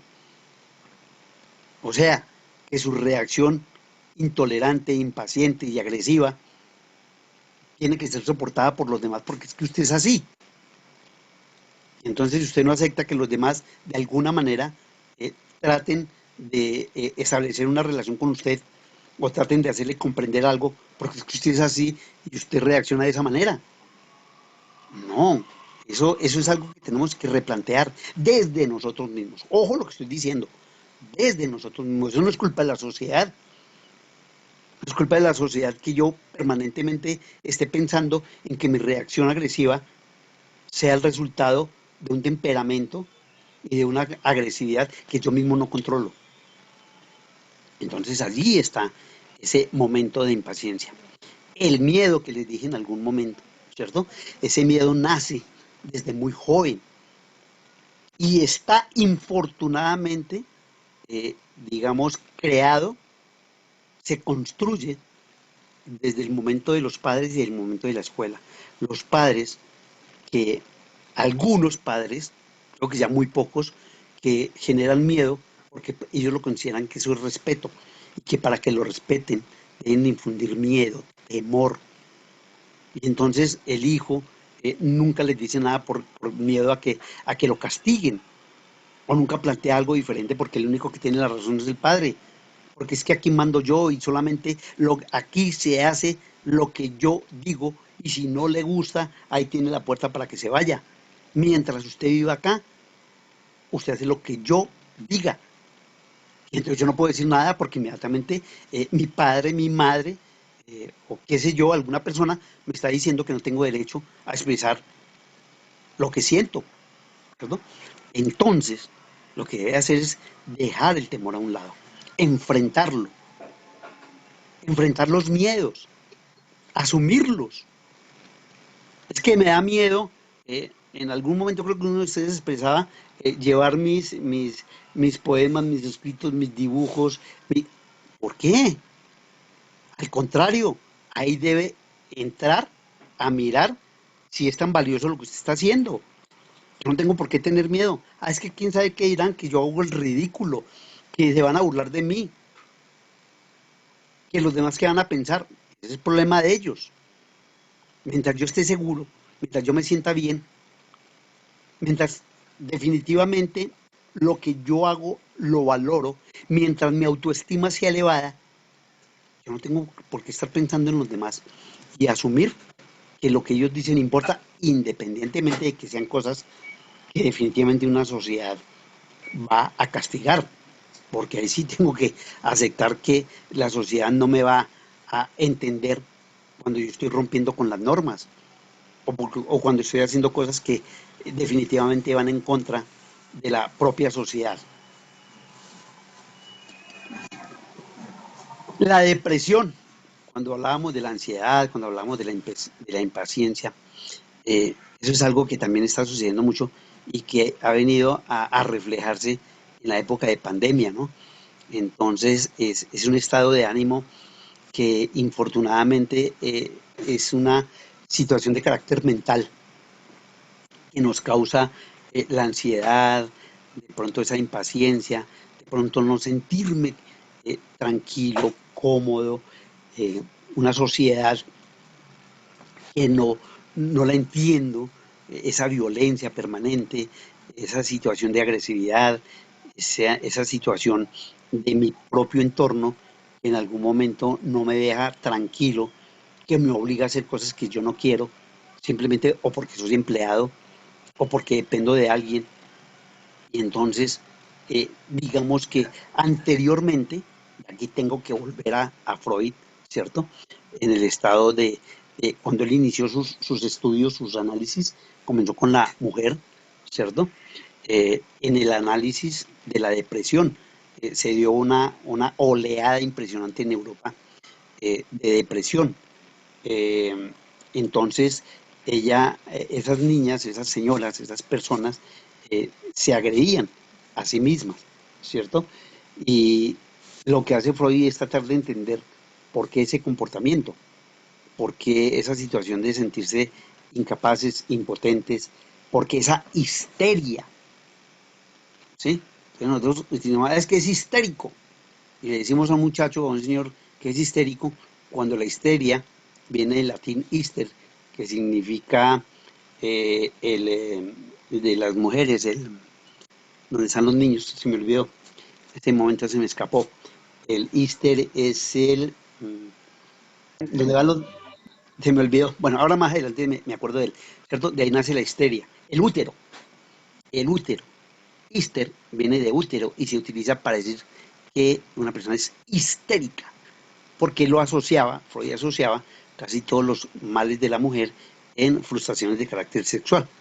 Entonces, de allí por eso es censurado, por eso en algunos momentos en los primeros años pues fue valorado, pero luego con el avance de la ciencia, el avance de la sociología, de la psicología, nuevos pensadores pues ya comenzaron a cuestionar todos esos análisis, pero que finalmente, por ejemplo, el análisis de la interpretación de los sueños, que también puede, digamos, ser utilizado dentro de la depresión, que una vez se sueña cosas y no sabe por qué se soñó eso, pero de acuerdo con Freud son representaciones de sucesos que vivimos anteriormente, hace un día, hace 2 días, hace 5 días, cuando uno pasaba, ¿cierto? Se encontraba con alguien y yo no lo conozco y yo no sé, ¿cierto? Y pasaba al pie de él, pero le quedó en el subconsciente, le quedó la imagen de la persona que acaba de ver, ¿cierto? Y por allá al otro día, a los 2 días, a la hora, o en un sueño, inmediatamente parece que se despertaron una lucecito y se acuerda de eso que sucedió, ¿cierto? Entonces, son momentos en los que el individuo no es consciente, pero queda en el subconsciente y el subconsciente continúa de alguna manera siendo utilizado por nuestra mente. Entonces, esos momentos de depresión son momentos en los que recordamos situaciones, no queremos enfrentarlas, por eso el autoanálisis, por eso las personas que son depresivas son llevadas donde el psiquiatra, ¿cierto? Que uno dice que es el loquero, ¿no? Es una persona simplemente que lo mira, que a veces lo lleva a un estado en el que van a intentar encontrar la causa que le genera esa depresión. Pero bueno, no vamos a quedar en la situación médica, porque la depresión, por ejemplo, nos puede o la podemos tratar de intentar combatir a través de la salir, de integrarnos, de no encerrarnos, de no decir que no, yo no salgo porque es que a mí no me gusta, no, intentémoslo, hagámoslo, compartamos, aceptémonos como somos y tratemos de cambiar esa situación un poco oscura que tenemos dentro de cada uno de nosotros. Pesimismo. Ay, nosotros los colombianos, es que nosotros ni siquiera creemos en nosotros mismos, y menos en el país, y menos en nuestras autoridades, y menos en nuestra educación, y a todo estamos pensando en mirarle la parte negativa. Es que mire que yo pienso que, pero ya usted salió con, voy a colocar un ejemplo que para muchos de pronto, el metro, que para qué un metro, si eso va a ser igual que el metro, que para qué elevado si puede ser subterráneo, que para qué con los chinos y también los colombianos, y siempre hay alguien que dice lo contrario, que se va a crear el túnel de la línea, que ya escuchaba a una persona conductora de un camión, ¿cierto? celebrando todos felices dándole el anuncio a la puesta en marcha del túnel de la línea. Y decía, ¿pero qué? Igual me voy a gastar la gasolina. Igual el tiempo que vaya a recorrer lo voy a utilizar finalmente en el deterioro de la máquina. O sea, no, entonces malísimo, pues qué horrible haber hecho ese túnel. Ahí quiero que entiendan. O sea, ¿por qué le vemos negativo a todo lo que en algún momento podemos mirar desde otro punto de vista? ¿Por qué cerramos los ojos a eso? ¿Por qué ese pensamiento a veces, que repito, nosotros mismos a veces nos reímos de eso? Yo lo que dije, ¿no? Como tan bobo que soy yo. Y nosotros nos damos cuenta que estamos diciendo cosas que en ese momento nos pareció muy gracioso o nos pareció importante. Entonces debemos ver ese lado positivo de las cosas, dejar a un lado lo negativo. La timidez. Creo que no lo interrumpo una cosita. Sí. Según con el ejemplo que usted estaba dando, en ese caso no sería tanto no ser pesimista, sino de pronto ser conformista, por ejemplo, con el ejemplo. Decir, bueno, por lo menos ya nos dejaron de robar y por fin terminaron una obra que lleva más de tantos años de sobretiempo. ¿No será en ese caso ser más conformista que ser pesimista? Sí, o sea, en algún momento siempre tenemos una visión negativa de lo que sucede, ¿sí? El conformista es el que acepta la situación. Por ejemplo, el túnel de la línea. O sea, el tipo no se está conformando. El tipo está siendo pesimista porque está diciendo que da lo mismo que hayan construido ese túnel que subirme 42 kilómetros con el camión porque igual voy a gastar gasolina, igual voy a gastar de aceite, igual se van a desgastar las llantas. Ah, bueno, si se está recortando, creo que son 45 o 60 minutos, entonces el señor no le ve ninguna utilidad a reducir el tiempo, porque si lo reducen, igual va a gastar en esos, no sé cuántos kilómetros son, si son 32 o algo así, va a gastar la misma cantidad de gasolina, no la misma cantidad, perdón, igual va a gastar gasolina y va a gastar aceite. O sea, es esa posición de mirar siempre del lado negativo. Eh, Permítame que una vez les adelante, Profe, perdóname, permítame que una vez les adelante después del parcial, o sea, el día viernes, vamos a hacer la clase exclusivamente sobre esto que hemos hablado hoy. Va a ser una clase en la que todos, la mayoría, porque pues la verdad somos bastantes, nos puedan aportar todo lo que hemos conversado en el día de hoy, ¿cierto? Y podamos, digamos, aclarar, disentir, estar de acuerdo, sentar nuestra posición de nuestras propias vivencias, del resultado de lo que se ha comentado. Entonces, quiero que ustedes se expresen. Si de algo me siento feliz es que con ustedes puedo escucharlos. Esta clase se presta para eso, para que ustedes, digamos, estén o no de acuerdo con lo que yo planteo, tengan sus propias vivencias, hayan vivido realidades como esta, la timidez, por ejemplo. Quienes de nosotros en algún momento, por ejemplo, cuando les dicen que salgan a hacer una presentación, una exposición, si estuviésemos en presencial, se mueren, le sudan las manos, le tiembla la voz, ese día se enferma, ese día se le quedó el Transmilenio, se varó. O sea, excusas para no aceptar una realidad, ¿cierto? Entonces, esa timidez es el resultado, repito, en este caso, de una situación personal en la que nosotros no tenemos el valor de enfrentar a un auditorio, por ejemplo, ¿sí? Entonces es el famoso pánico escénico, donde me muero del terror de tener que salir frente a una cantidad de compañeros. Hay otros factores internos. Sí, cuénteme. Quería decirle que lo que dijo el compañero tiene toda la razón, ahí debería estar la parte del conformismo. Ese ejemplo Sí, está muy también. bien, digamos, no está el pensamiento ni crítico y lo que es la aceptación de la información como es. O sea, ese ejemplo es claro. El tema del túnel, eso fueron 118 años de construcción y el valor que se invirtió fue lo que cuesta un túnel de construcción de Francia e Inglaterra. Pero los comentarios que uno escucha en la calle es que quedó muy bonito. Entonces, ya ese pensamiento crítico no existe. Claro, porque existió antes de, porque ya lo entregaron. ¿sí? Ahora, ¿cuál es el pensamiento crítico al que yo podría asimilar? ¿Cierto? El pensamiento crítico, repito, no es destructivo. El pensamiento crítico nos lleva a plantear situaciones diferentes. Pero ¿Sí? esto que pasó es para tomar medidas, para que Sí, no se vuelva claro. a presentar, pero cosa que no he escuchado y no se va a hacer.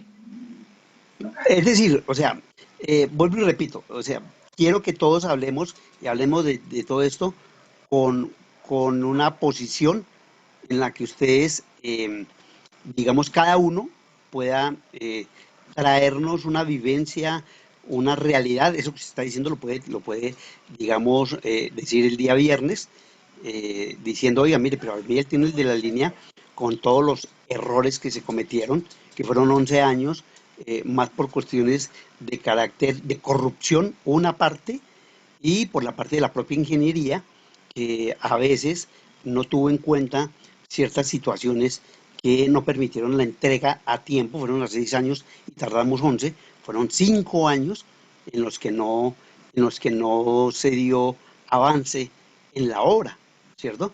Entonces, ¿a qué va el comentario y lo que ustedes acaban de decir?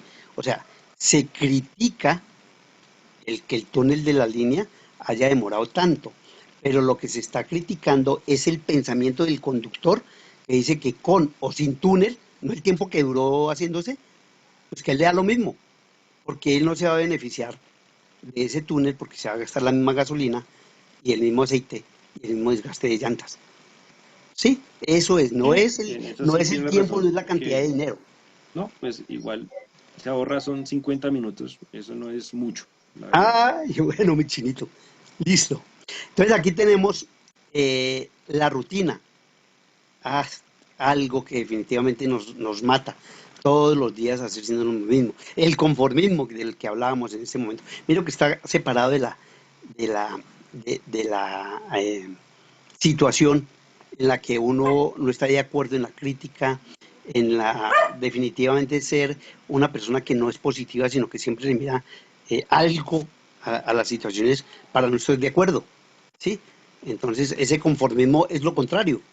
Aceptamos las cosas, nunca tratamos de cambiarlas, digamos que en un momento determinado las aceptamos como son. Por eso en el país sucede lo que sucede, porque somos tan conformistas que nunca estamos diciendo cosas contrarias, porque, bueno, dejémoslo así, pero ¿qué podemos hacer? ¿Yo qué puedo hacer? Entonces eso entra dentro de aquello que no me permite crear cosas nuevas, porque me conformo con lo que tengo. Entonces, por eso muchas veces no crecemos, desde el hogar.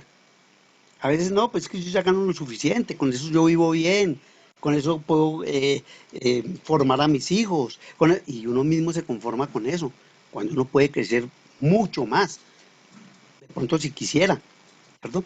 Cansancio mental, a veces, muchas veces, entonces uno dice, no, pero otra vez, cuando uno sale del trabajo, cuando uno sale de ciertos lugares, uno siente el cansancio mental, pero hay momentos en los que uno, sin saber por qué, ya está cansado mentalmente, ¿cierto? ¿Por qué? Porque no utiliza la mente, porque simplemente cuando lo ponen a leer un libro, a los 10 minutos, ojalá fueran 10 minutos, a los 5 8 minutos, uno ya no quiere saber nada del libro, no lo entiende, no lo interpreta. Estoy cansado. Ni siquiera ha comenzado a leerlo de una manera en la que pueda comenzar a entender qué es lo que está leyendo. Sentimiento de inferioridad. Eso es algo que infortunadamente es muy común en algunas personas. Cuando, digamos, uno comienza de alguna manera a sentir que los demás sí, pero yo no. Y entonces él progresó, y entonces él se ve adelante, y entonces, no, yo no lo hago porque es que él es mejor que yo. ¿Cómo así que mejor que yo? ¿Por qué va a ser mejor que yo? Si todos somos iguales, si yo tengo la misma capacidad, de pronto que lo haga de pronto en algún momento con una mayor habilidad, pero que todos tenemos las mismas condiciones y capacidades, sí, ¿cierto?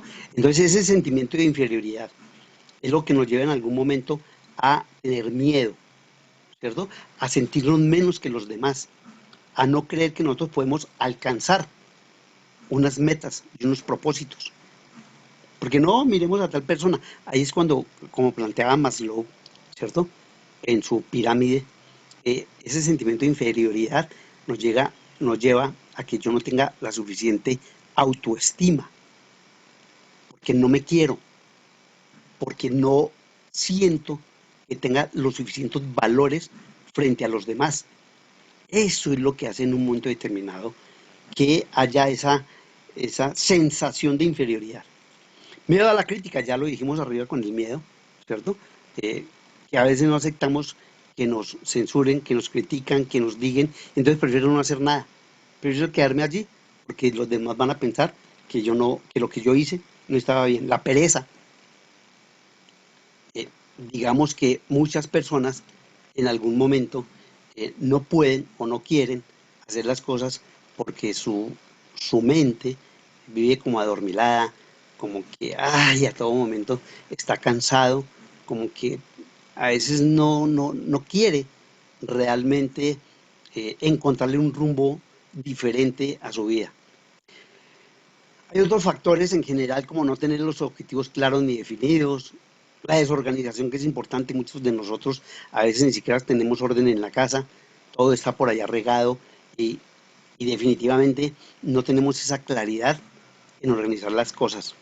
No aportar nuevas ideas, ser envidioso, mire lo que dice aquí, ser envidioso, buscar siempre lo que los demás hacen, lo que les contaba anteriormente, ese problema de pensar en lo que hacen los demás, ese problema de siempre estar buscando que los demás sí tienen y yo no tengo. Algún día un corredor de ciclismo decía que en Colombia, y algunas otras personas decían que en Colombia la gente se moría más de envidia que del corazón, porque inmediatamente alguien surge, alguien tiene algo que mostrar y en nosotros parece una reacción, nos llenamos la vida y se nos riega por todo el cuerpo y tratamos de menospreciar, de minimizar o simplemente nos volvemos egoístas. ¿Por qué? Porque el otro sí lo hizo y yo no lo hice. Bueno, ¿y usted por qué no lo hace? ¿Cierto? Siempre encontramos una excusa. No, pero es que él sí fue de buenas. Él sí encontró, a él sí le ayudaron, él sí.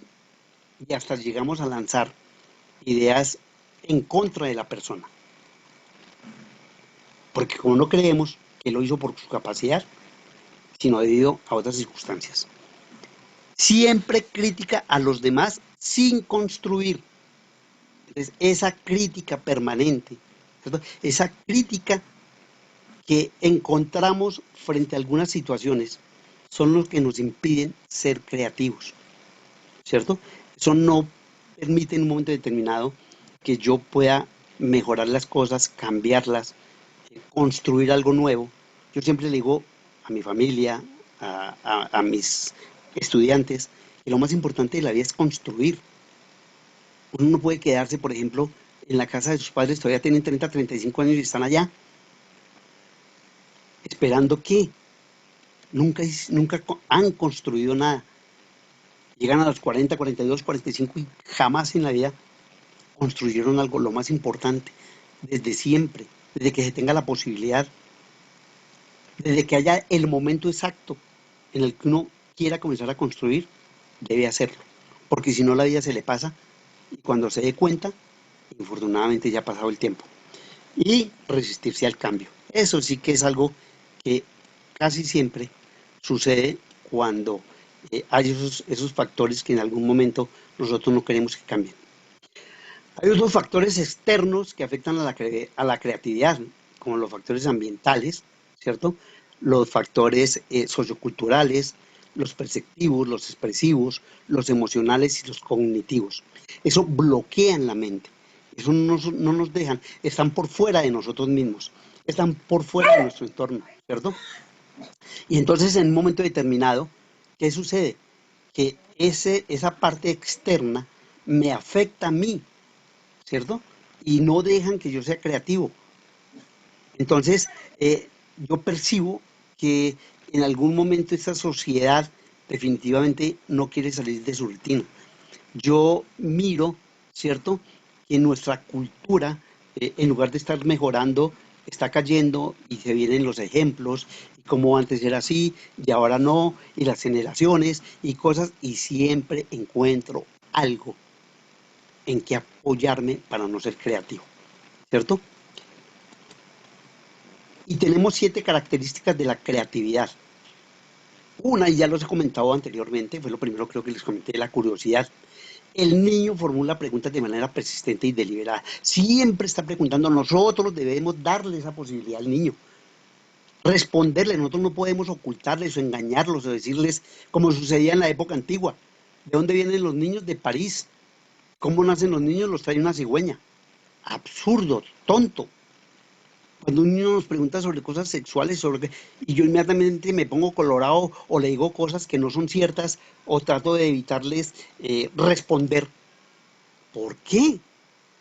Yo tengo que contarle la verdad, yo tengo que decirle la verdad, porque finalmente el niño va a encontrar que yo le mentí.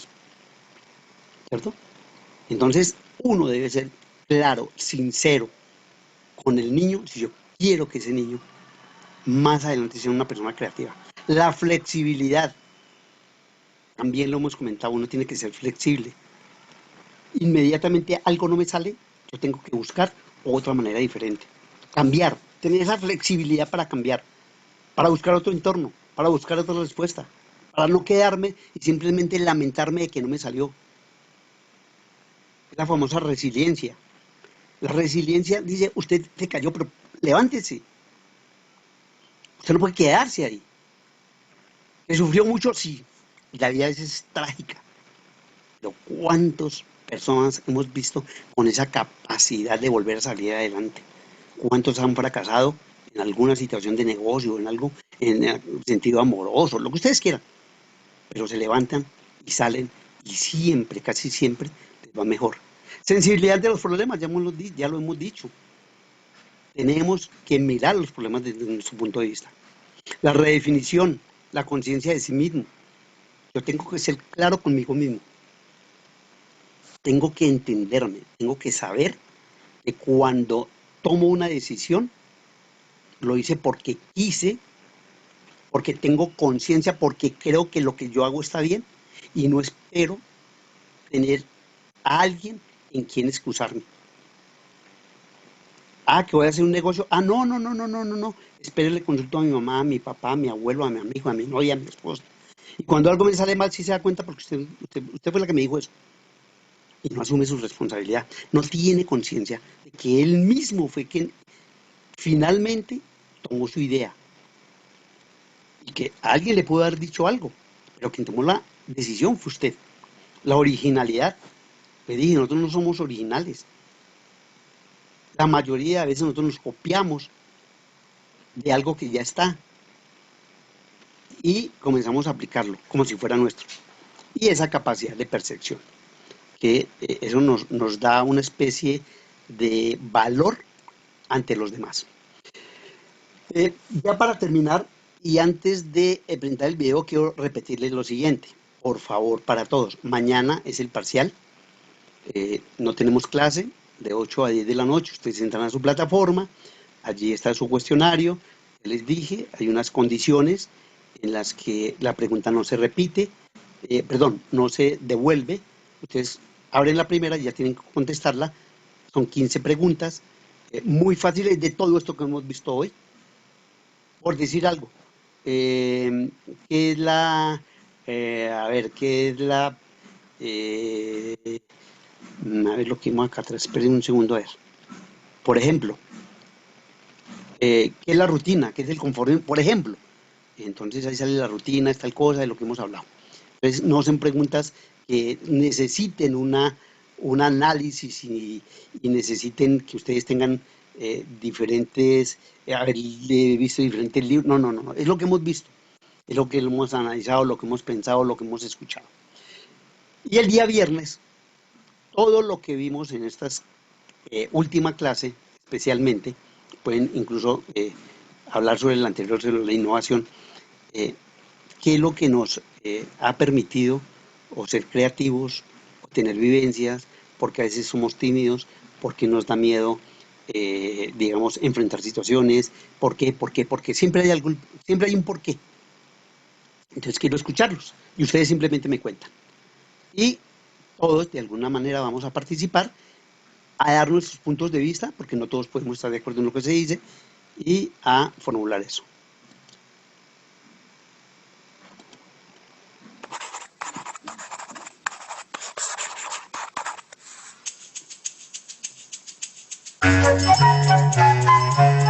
Esta es tu línea de vida. Ahora estás en el presente. Has dejado atrás tu pasado y por delante está tu futuro.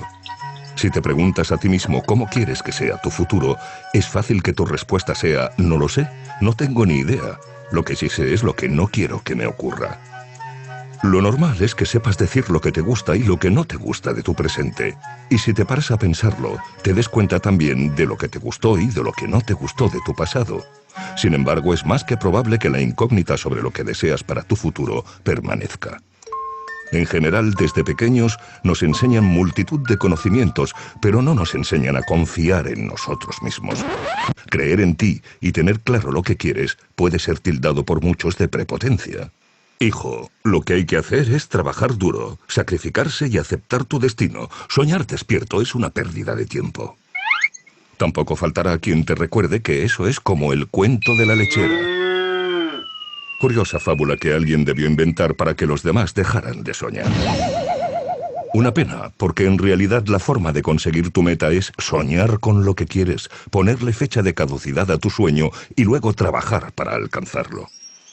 Te puede ir muy bien en el futuro. Todo depende de lo que tú creas.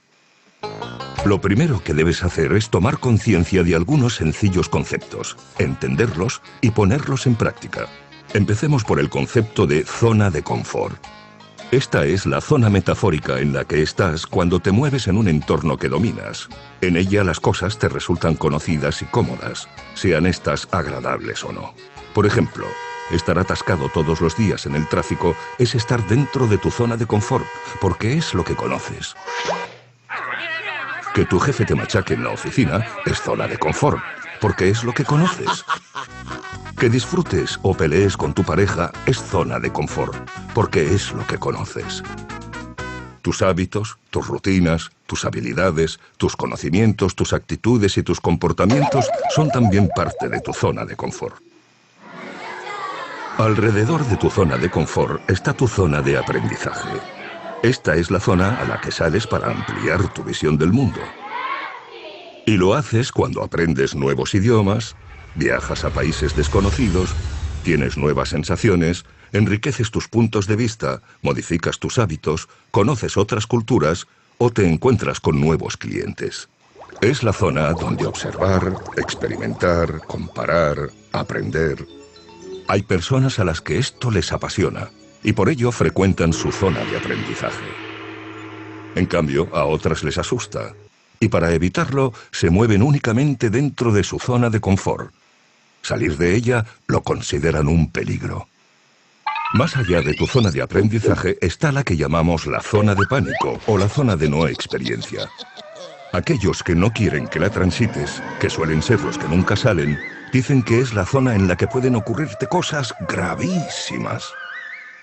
Es como Finisterre, más allá se acaba el mundo. No salgas, que va a ser terrible. ¿Y si te sale mal? Ya, pero ¿y si me sale bien? Esto último lo dicen solo los que consideran que esta zona es en realidad la zona mágica. La zona en la que te pueden ocurrir cosas maravillosas que aún no conoces porque todavía no has estado allí. Es la zona de los grandes retos. Hay personas que creen que si salen a la zona mágica no podrán volver atrás, que su zona de confort desaparece. Esto es falso. Al salir lo que sucede es que extienden su zona de confort y aprendizaje. Cambiar no significa que pierdes lo que tenías, significa que añades. El cambio es en realidad desarrollo. Esto podría parecer miedo a lo desconocido, pero en realidad es miedo a perder. A perder lo que tienes, o aún peor, a perder lo que eres. Lo siguiente que tendrás que tener en cuenta es la tensión emocional y la tensión creativa. Operan como dos fuerzas opuestas. La primera tirará de ti hacia tu zona de confort y la segunda te hará avanzar hacia el exterior. Para poder avanzar tendrás que conseguir que tu motivación salga victoriosa frente a tus miedos. Te toca por tanto trabajar la tensión emocional y especialmente los miedos que provoca salir de la zona de confort. miedo al que dirán, miedo a fallar, miedo al ridículo y a la vergüenza. Deberás reconocerlos y enfrentarlos. ¿Te preguntas cómo puedes hacerlo? Cree en ti. Tú eres el protagonista de tu vida. Lo que tú no decidas probablemente lo harán otros por ti. Al gestionar correctamente tus miedos, crecerá tu autoestima y esta te dará una nueva visión de la realidad llena de oportunidades. Así podrás elegir mejor tu objetivo, tener claro cuál es tu sueño, buscar un qué que te motive. Luego compararás tu punto de partida con tu destino y es fácil que sientas como si encogieras. Es normal. Estarás tomando conciencia de lo que te falta por aprender. Te será útil recordar tus orígenes, tus valores y tus principios y que reflexiones sobre tu misión personal en la vida. Para ayudarte a mantener la tensión creativa y no ceder a la tensión emocional, será conveniente que pienses en tu visión personal. ¿Qué hay más allá de ese sueño? ¿Para qué quieres alcanzar tu sueño? En cuanto transformes tus prejuicios limitantes, confíes en ti y en tu sueño y entiendas por qué y para qué lo haces, habrá llegado el momento de pasar a la acción y dejar atrás tu zona de confort. Experimentarás el placer de aprender a perseguir tus sueños. Puede que al principio te sientas poco competente y vulnerable, que pienses que es arriesgado. No pasa nada.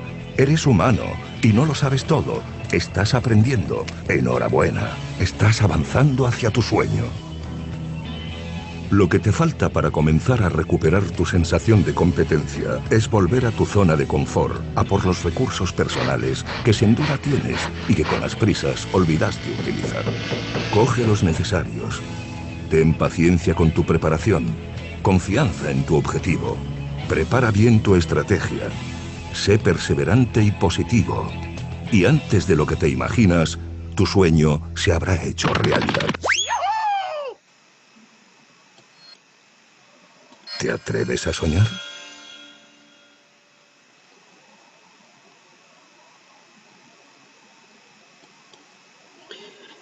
Bueno, muchachos, espero que hoy hayamos, digamos, analizado, aprendido, asimilado, construido toda una serie de situaciones, de vivencias, de realidades que en muchos casos a algunos, digamos, nos impide esa creatividad, ese enfrentar realidades diferentes, ese temor, digamos, a vivir, a experimentar, a soñar, como lo dice el conferencista, ¿cierto? O sea, eso es lo que tenemos que comenzar a construir como personas, esa mentalidad que nos hace diferentes a los demás. No es que se quede en una clase, que muchos de nosotros decimos, sí, bueno, pues ya mañana estamos pensando lo mismo.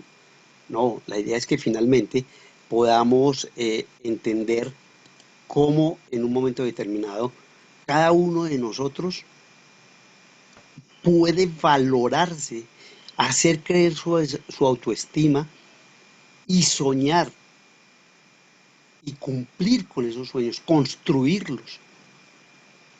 Eso es lo que nos hace reflexionar el día de hoy. Entonces, repito, ya para finalizar, mañana no vamos a tener clase, mañana ustedes van a presentar su evaluación de lo que hemos visto hasta ahora, sus habilidades, la innovación, la creatividad, el pensamiento crítico, el pensamiento sistémico, el pensamiento divergente y todo aquello que nos impulsa a pensar y a soñar. Pasado mañana, o sea, el día viernes, la clase va a estar exclusivamente en manos de ustedes.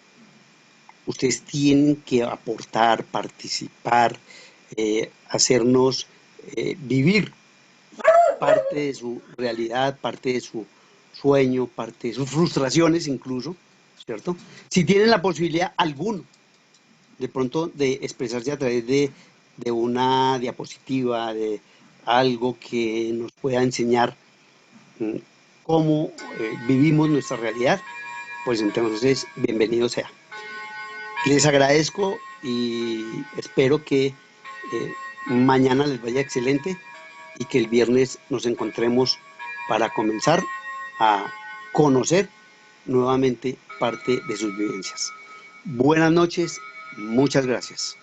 Profe, muchas gracias. Muchas gracias y buenas noches. Profe. Bueno. Muchas gracias. Gracias, profe. Hasta luego.